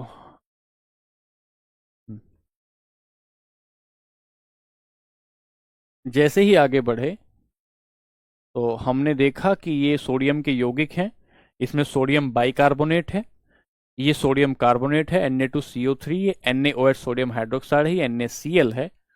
इसको किसको कास्टिक सोडा कहते हैं, किसको धोने का सोडा कहते हैं, किसको सोडियम बाइकार्बोनेट कहते हैं, ये इसमें से ये जो है ना बच्चे, इसको कहीं हाईलाइट कर देना, इसको कोई हाईलाइट कर देना। और इसके बाद जब आगे चलेंगे तो ये सोडियम नाइट्रेट और इसके बाद सोडियम का प्रयोग। ठीक है, अभी आपकी केमिस्ट्री का ये मान के चलिए कि कोई बच्चा पूछ रहा है सर कितने दिन चलेगी, तो 2 दिन तो अभी इसी में लगेंगे पूरा ये बनाने में। 2 दिन लगेंगे आपके आपको धातु है, धातु में एक दिन लगेगा या मैक्सिमम 1.5 दिन लगेगा। उसके बाद अम्ल और क्षार में 1 या 1.5 क्लास लगेगी। और अम्ल क्षार पढ़ाने के बाद लगभग 80% क्लास आपकी कंप्लीट हो जाएगी। फिर जो छोटा मोटा बचेगा वो आपको बता दिया जाएगा। मेरे हिसाब से धीरे धीरे हम लोग आगे बढ़ रहे हैं, आप इसको ठीक है ढंग से इसको तैयार कर लीजिए और फिर मिलते हैं कल की क्लास में। इसको नोट कर लीजिएगा, इसको रिवाइज कर लीजिएगा। और आज के लिए धन्यवाद, नमस्कार। खूब पढ़िए, ध्यान से मेहनत करिए। नमस्ते, थैंक यू।